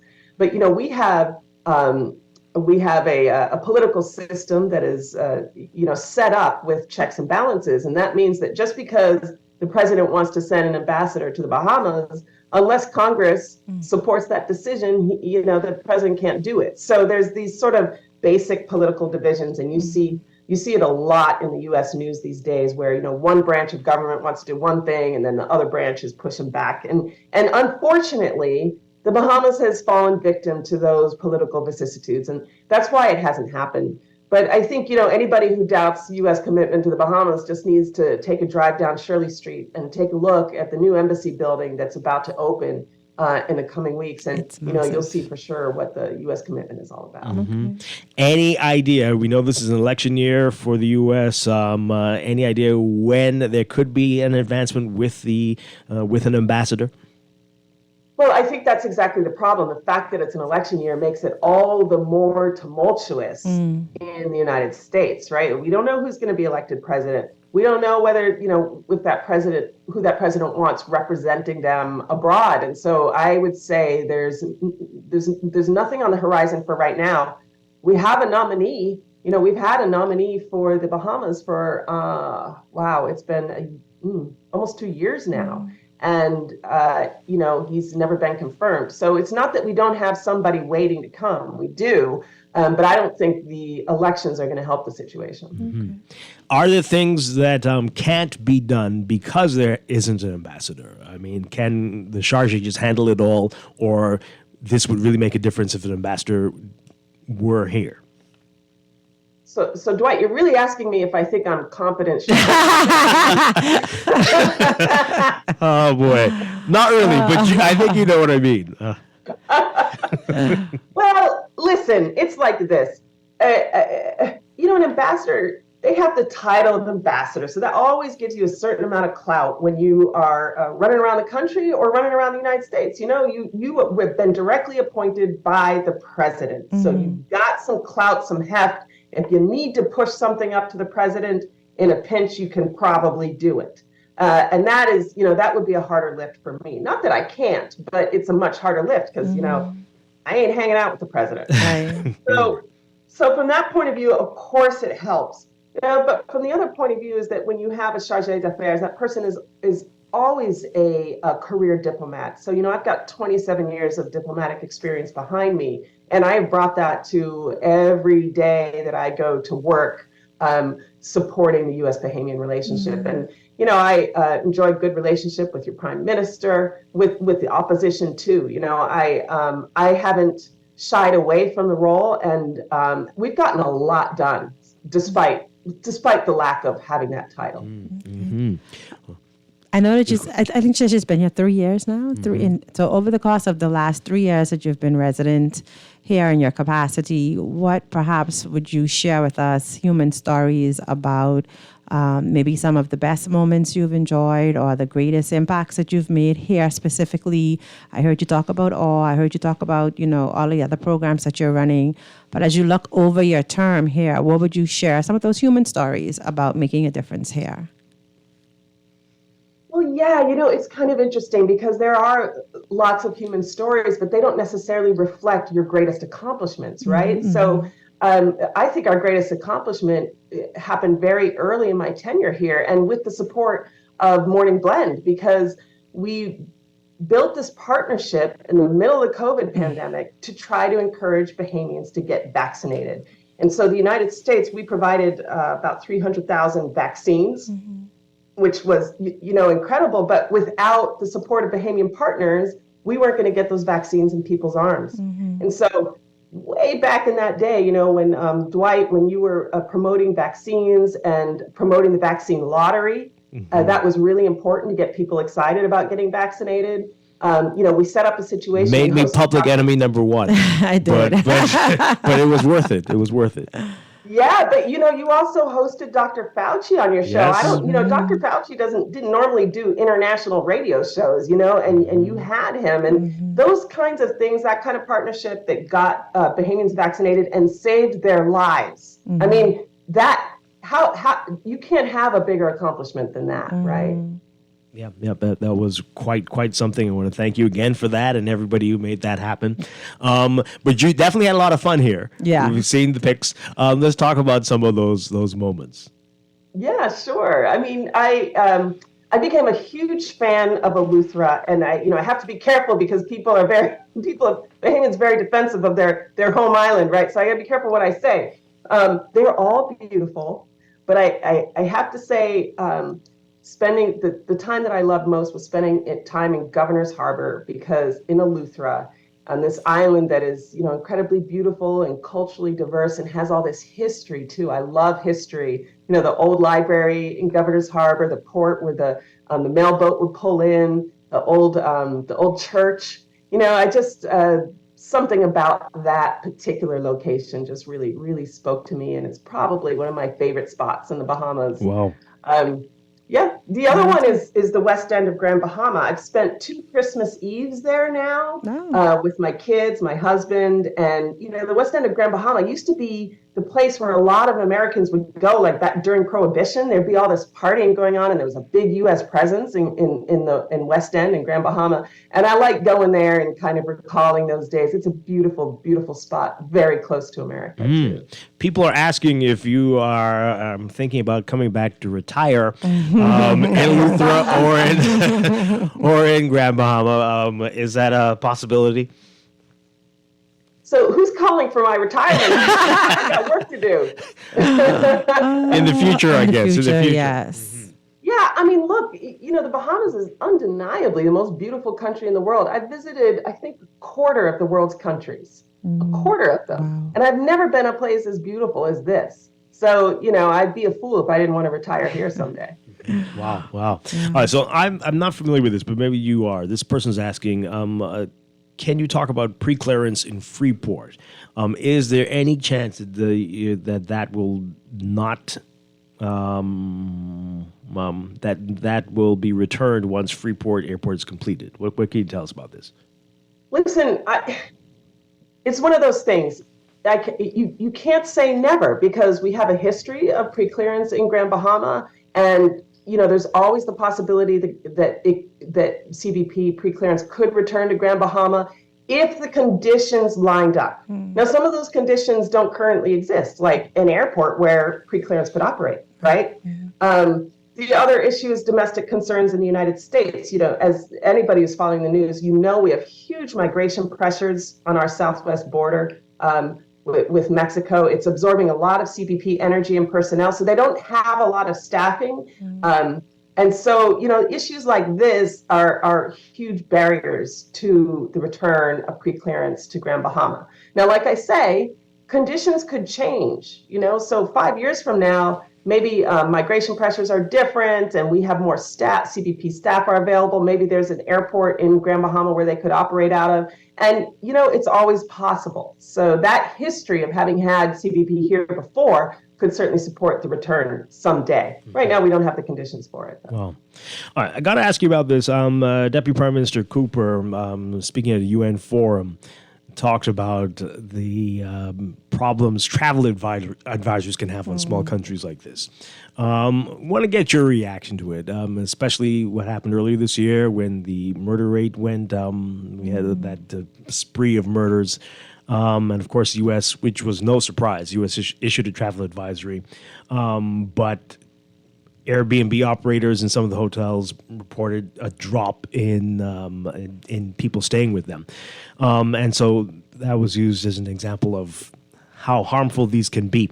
Let's talk about that, whether there could be a change in the policy or whether that is something you need to do to protect your citizens. Well, okay, there's a couple of things here. First of all, the travel advisory has not changed for the Bahamas since we came out of COVID 2 years ago. So let me be very clear about that. The travel advisory has just always been, take care of yourself, don't, avoid certain neighborhoods after dark, all the kinds of things that Bahamians would tell each other about operating in this country. So that the travel advisory hasn't changed. And yes, as you pointed out, we have a responsibility to communicate with our citizens to keep them safe. Sometimes you see these clearly American tourists wandering around in places that they shouldn't be wandering around in. And, we have an obligation to keep them safe. Now, the other thing is there was a lot of hysteria related to the travel alert that we issued after we had nearly a homicide per day in early 2024.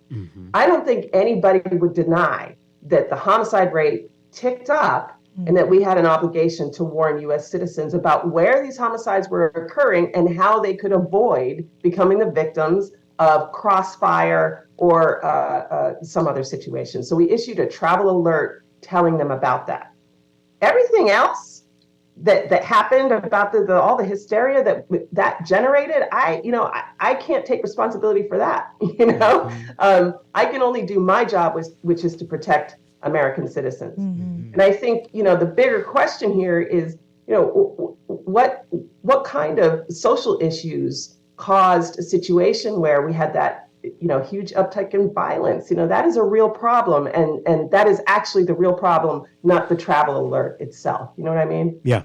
And I think I do remember at that time she did make a statement about the Bahamas being safe. Is that correct?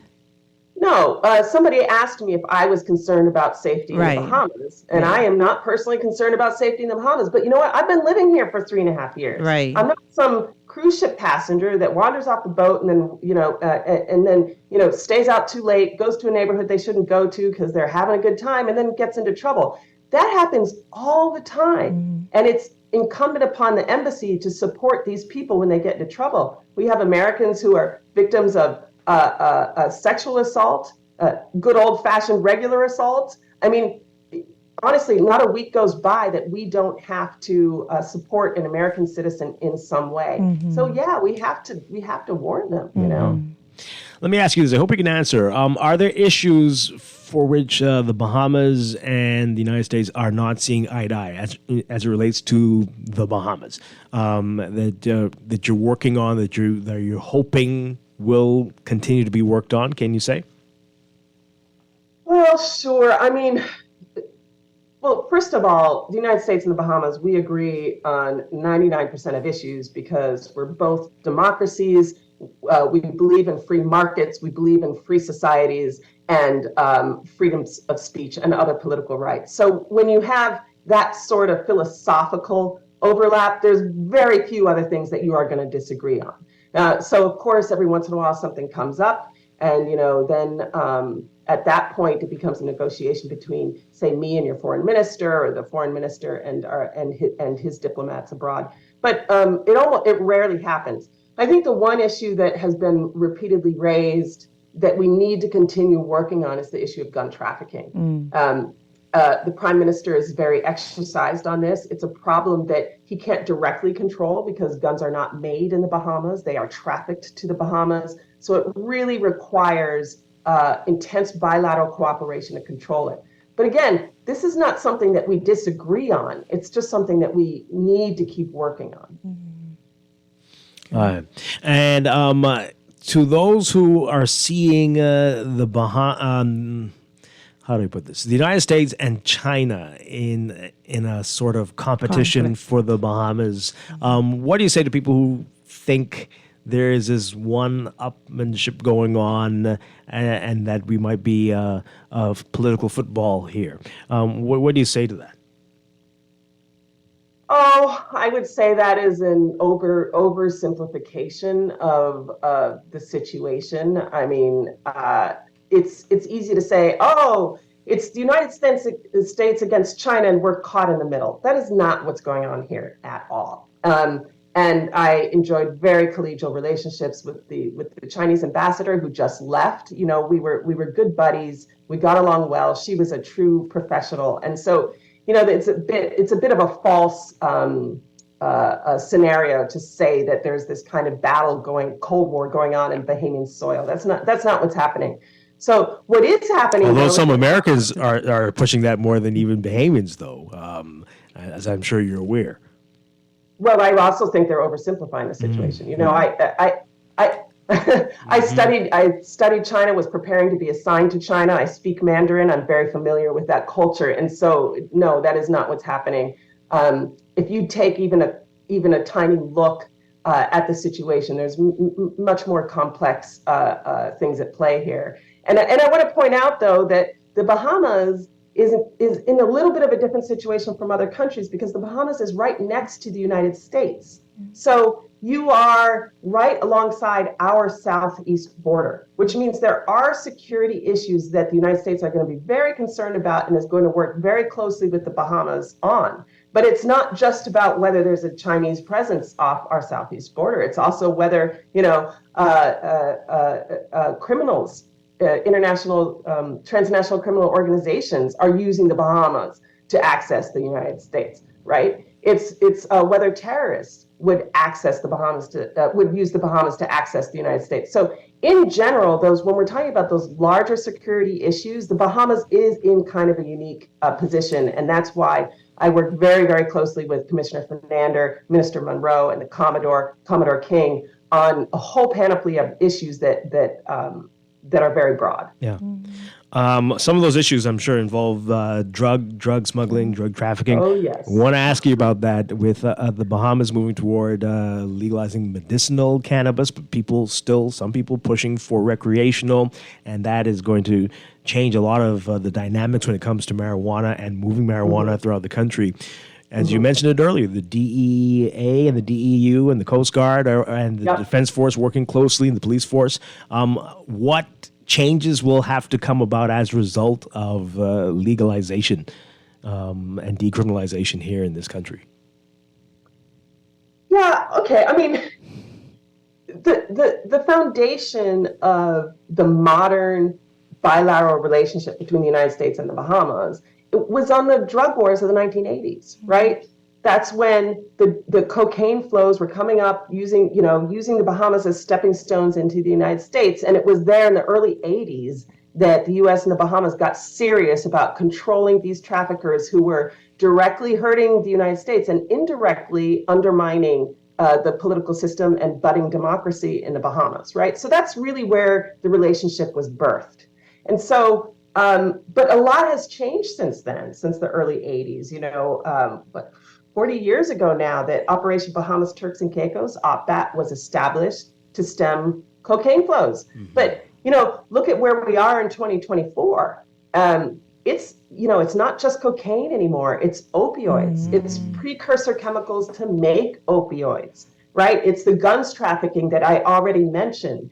It's the trafficking of humans, human smuggling. All these networks, they are international criminal networks. So we have to work together to take them down. And when you talk to me about marijuana, that's the least of our problems, right? Okay. A lot of U.S. states have legalized marijuana, right? You know, so when we talk about sort of the future of our security relationship, we're not talking about marijuana. We're talking about these other issues that I mentioned. Very interesting. Okay.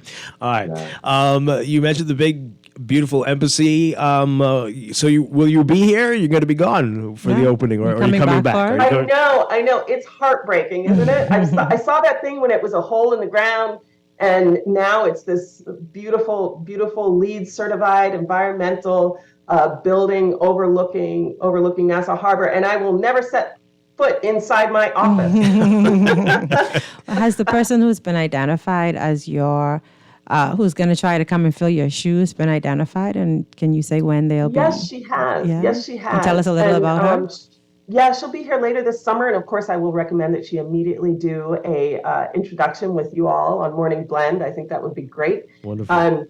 And I think she has a wonderful reputation. I think she's going to have a terrific tour in the Bahamas. I don't know her personally, but like I said, she has a great reputation as a accomplished diplomat with a lot of energy, enthusiasm, and you know what greater place to land than in the Bahamas, where the warmth of the people is just so evident. You know. Can you say her name?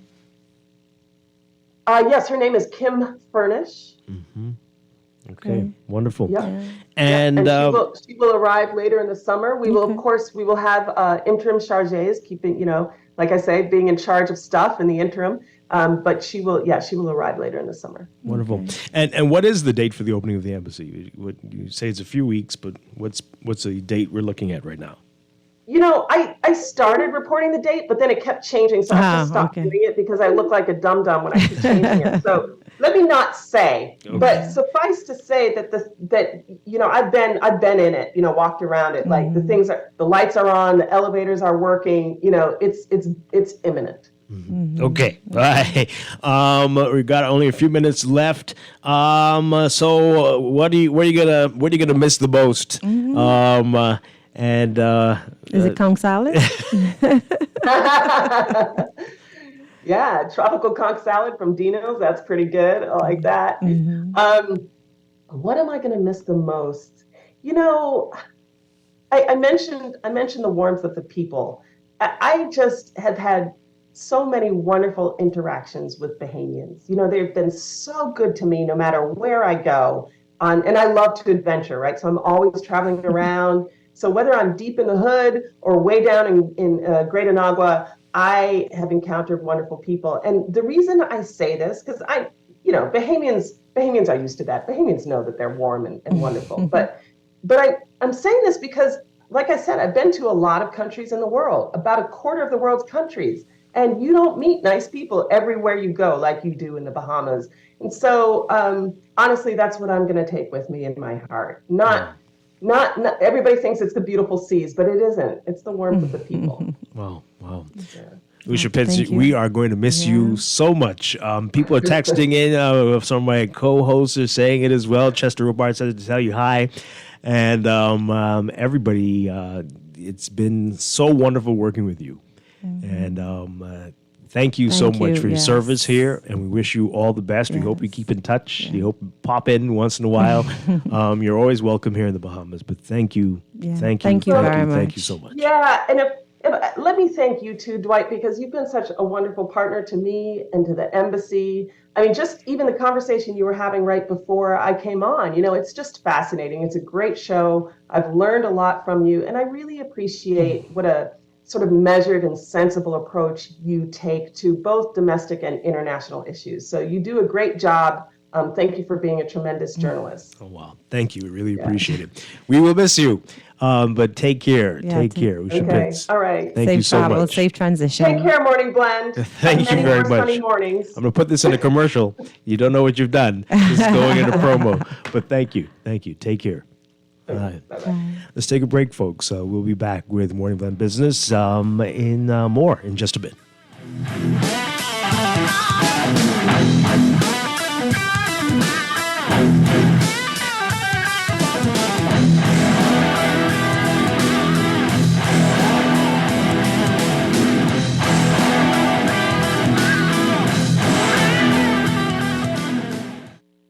At Simplified Lending, we've unscrambled the loan process, making it fast and hassle-free.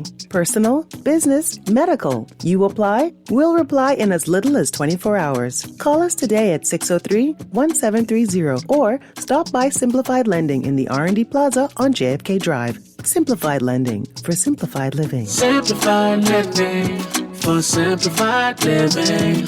Simplified Lending for simplified living. The signs are clear. It's time to pay less for your current mortgage by switching to Scotiabank. Enjoy lower interest rates and no payments up to 2 months when you switch to Scotiabank today. Plus, we'll even pay your switch costs. It's that easy. Ready to switch to Scotiabank? Call us today at 242-356-1697 or visit bs.scotiabank.com to switch your mortgage to become mortgage-free faster. Are you ready for the best of the best? Keep the Vibe Alive Music Group up for sound promotion, and Guardian Radio presents the best of the best Rake and Script Explosion Concert. Mark your calendars for May 11th as Super Club Breezes grounds ignite with Bahamian talent featuring KB, Gino D, Funky D, Veronica Bishop, The Brylanders, Avi, Elon Moxie, and Shine 242. Right now, I feel like whining. Join the Falcons, Iron Storm, Jovi Pierre, Johnny Cake, Mama D, Nishi LS, Pat Rami, Stevie S, and Shad Colley and the VIPs for an electrifying night of music and culture. Tickets are flying, so grab yours now. Available online at BahamaZTickets.com or swing by the Beauty Shack on Soldier Road and Carmichael Road. This is the event of the year. The best of the best Rake and Scrape Explosion at Breezes Resorts. Gates open at 6 p.m. Don't miss out on the Bahamian Magic. All those loans I had were so overwhelming. Fidelity's debt consolidation loan combined all my loan payments into one easy payment with a built-in savings plan that pays me unbeatable interest. It's time to make that move to Fidelity. Call 356-7764. Fidelity, we're good for you.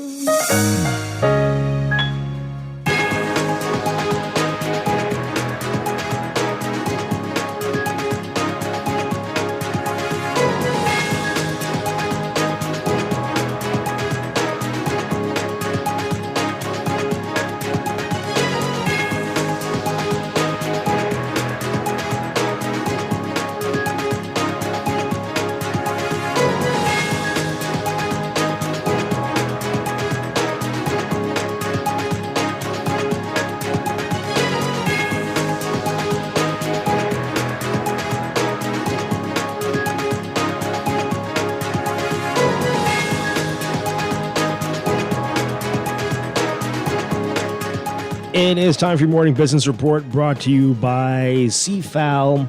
Bahama Resort will adjust the pay of eligible staff members this month, giving a 3% increase as a cost of living adjustment thanks to the resort's improving financial position and record occupancies. Hotel President Graham Davis telling staff in a memo seen by Guardian Business. In that memo, he touted the solid financial results that have allowed Bahamar to begin repaying what it has spent on investments in the hotel and to also reinvest in the staff. The memo said that he personally thanked each and every staff member for their hard work. He said, quote, "We continue to raise the bar each year with delivering world-class service and gaining global recognition as a leader of the best integrated resort in the world. Your dedication to helping Bahamar achieve its goal of the best is noticed and appreciated." Read more on that story in today's Guardian Business section. A top insurance executive says that insurance rates jumped between 15 to 30% in 2023 and are just now decelerating this year.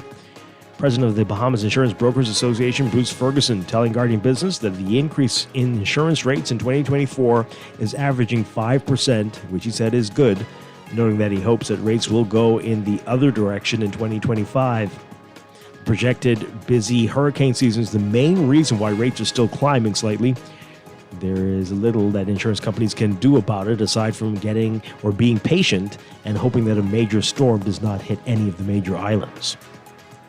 Health and Wellness Minister Dr. Michael Darville tabling the longevity and regenerative Therapies Bill 2024.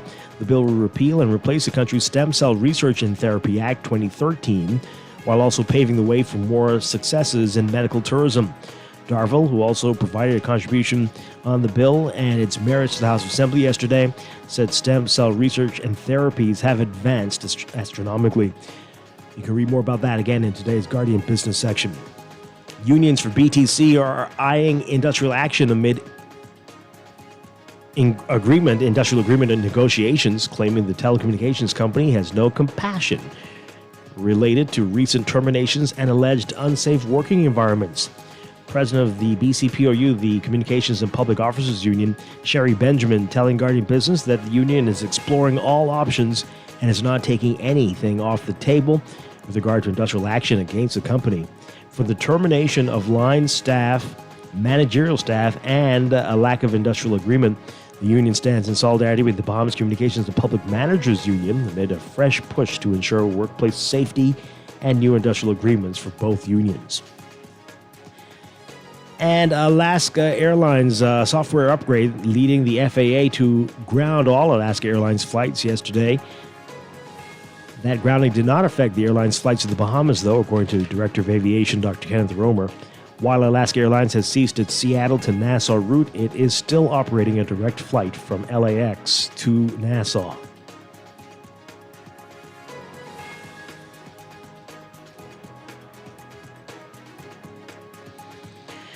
Overseas, Europe wants two things from China. First, a shift in its relatively pro-Russia position on the war in Ukraine, and second, a reduction in the trade imbalance. Chinese goods exports to the EU exceeded its imports from the 27-nation bloc by 291 billion euros or $310 billion last year.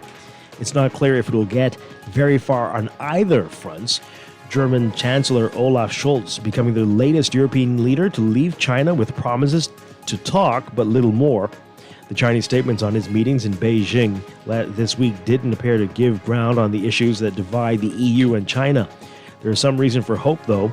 China badly wants foreign investment to boost its sluggish economy, and China has made efforts to mend its relationships from Europe to the United States and Australia, despite its differences with them. And U.S. President Joe Biden suggesting to chairing unionized steelworkers that his administration would thwart the acquisition of U.S. steel by a Japanese company. And he called for a tripling of tariffs on Chinese steel, seeking to use trade policy to win over working-class votes in the battleground state of Pennsylvania. The Democratic president's pitch comes as Donald Trump, his likely Republican opponent, tries to chart a path back to the White House with tough on China rhetoric and steep tariff proposals of his own. During a visit to the Pittsburgh headquarters of United Steelworkers, Biden said U.S. Steel has been an iconic American company for more than a century and that it should remain totally American. Administration officials are reviewing the proposed acquisition of U.S. Steel by Japan's Nippon Steel.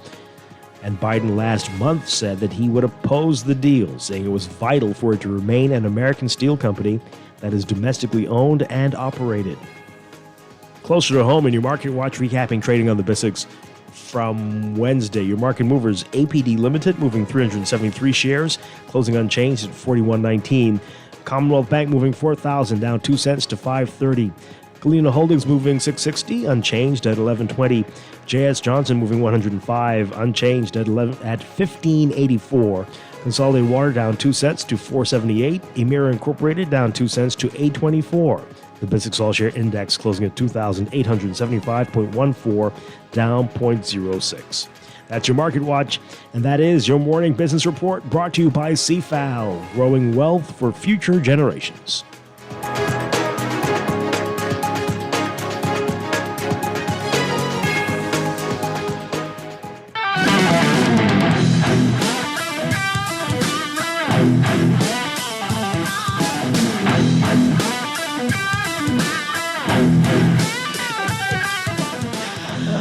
Oh, boy. Our final couple of minutes on the show this morning. Dwight Strachan and Duquesne. Hey, this is fantastic news for the employees of Bahamar. Isn't that great? Yep. Cost of living increase, honestly, Dwight, believe that this should be mandatory standard in every the year. country. Yeah. Not It necessarily used every to year. be. It Not never every- used to be like every year. Like Which dream did I've you been have? out of the corporate world for maybe 7 years or something like that now. But I thought I remembered every year getting an annual increment. Where did you work? Couple of places. And every one of those couples did it? Yes, I remember. I remember Were one these year I all did it. government? No, I've never worked in government. I remember one working at a hotel. There was 1 year that there was no cost of living, but then they gave some little thing during the year to make up for that. So everywhere that I've worked, if I could remember, banks, it's always been like a How small fortunate cost. for you. Is that not the No, norm? no, DeQuesta, not at all. It would be great. I think it should be mandatory. That should be, I don't know, I know the increment. I don't know about every year. That would be tough on a lot of businesses, but maybe 3 to 5 years, right? There should be mandatory cost of living increases. And I would, if you had to choose between increasing the minimum wage and mandatory cost of living increases, I think I would go with the mandatory cost of living increases. Depends. Depends on how the percentages work out. And you're correct. The bank was 3 years. Yeah, the bank was something like 3 that. That years. should be Yeah. across the board. That should be yeah. standard. I implore our lawmakers. I know there's going to be a lot of pushback, I'm sure, but that should be something. Because that would be for everybody. Minimum wage increase is only for the people who make minimum wage. Right. Right. But the costs are going up for everybody. And as we are hearing, the people, every time you increase the minimum wage, something else increases. Well, everybody asks for an increase because more people you have more money now to pay, which But will it's be not, the same it's thing not that like happens with it's not like cost it's a of- huge amount of money. People should also take that into consideration, you know? Yeah. So. But hey. But every little bit helps. Yeah, we applaud the Bahamar for this. Yep. Of course, they're in a unique position, unlike some other places. But they are definitely seeing the results. And that's what they're saying. Yeah. Due to their strong fiscal performance, they're able to do that. Although some other places see results and don't do it. Yeah. But Bahamar, you're a great example. Thank you on behalf of all the people who are going to benefit. Correct. And good stuff there. DeQuesta, it's been fun. It's been a great morning, Dwight. Thank you for being here. Thank you for Feels like having we've been me. on the air for a long time. Yeah, but it was very interesting Very discussion, interesting. so It was very yes, interesting. but yes. Feels like we've been here for 7 hours. Have a good one. I'll see you next week. Yeah, see you Tuesday. And I'll be back tomorrow morning with more Morning Blend and Morning Blend Business here on Guardian Radio 96.9. Dwight Strachan, have a great one. Stay tuned for On the Clock with Aaron Green next.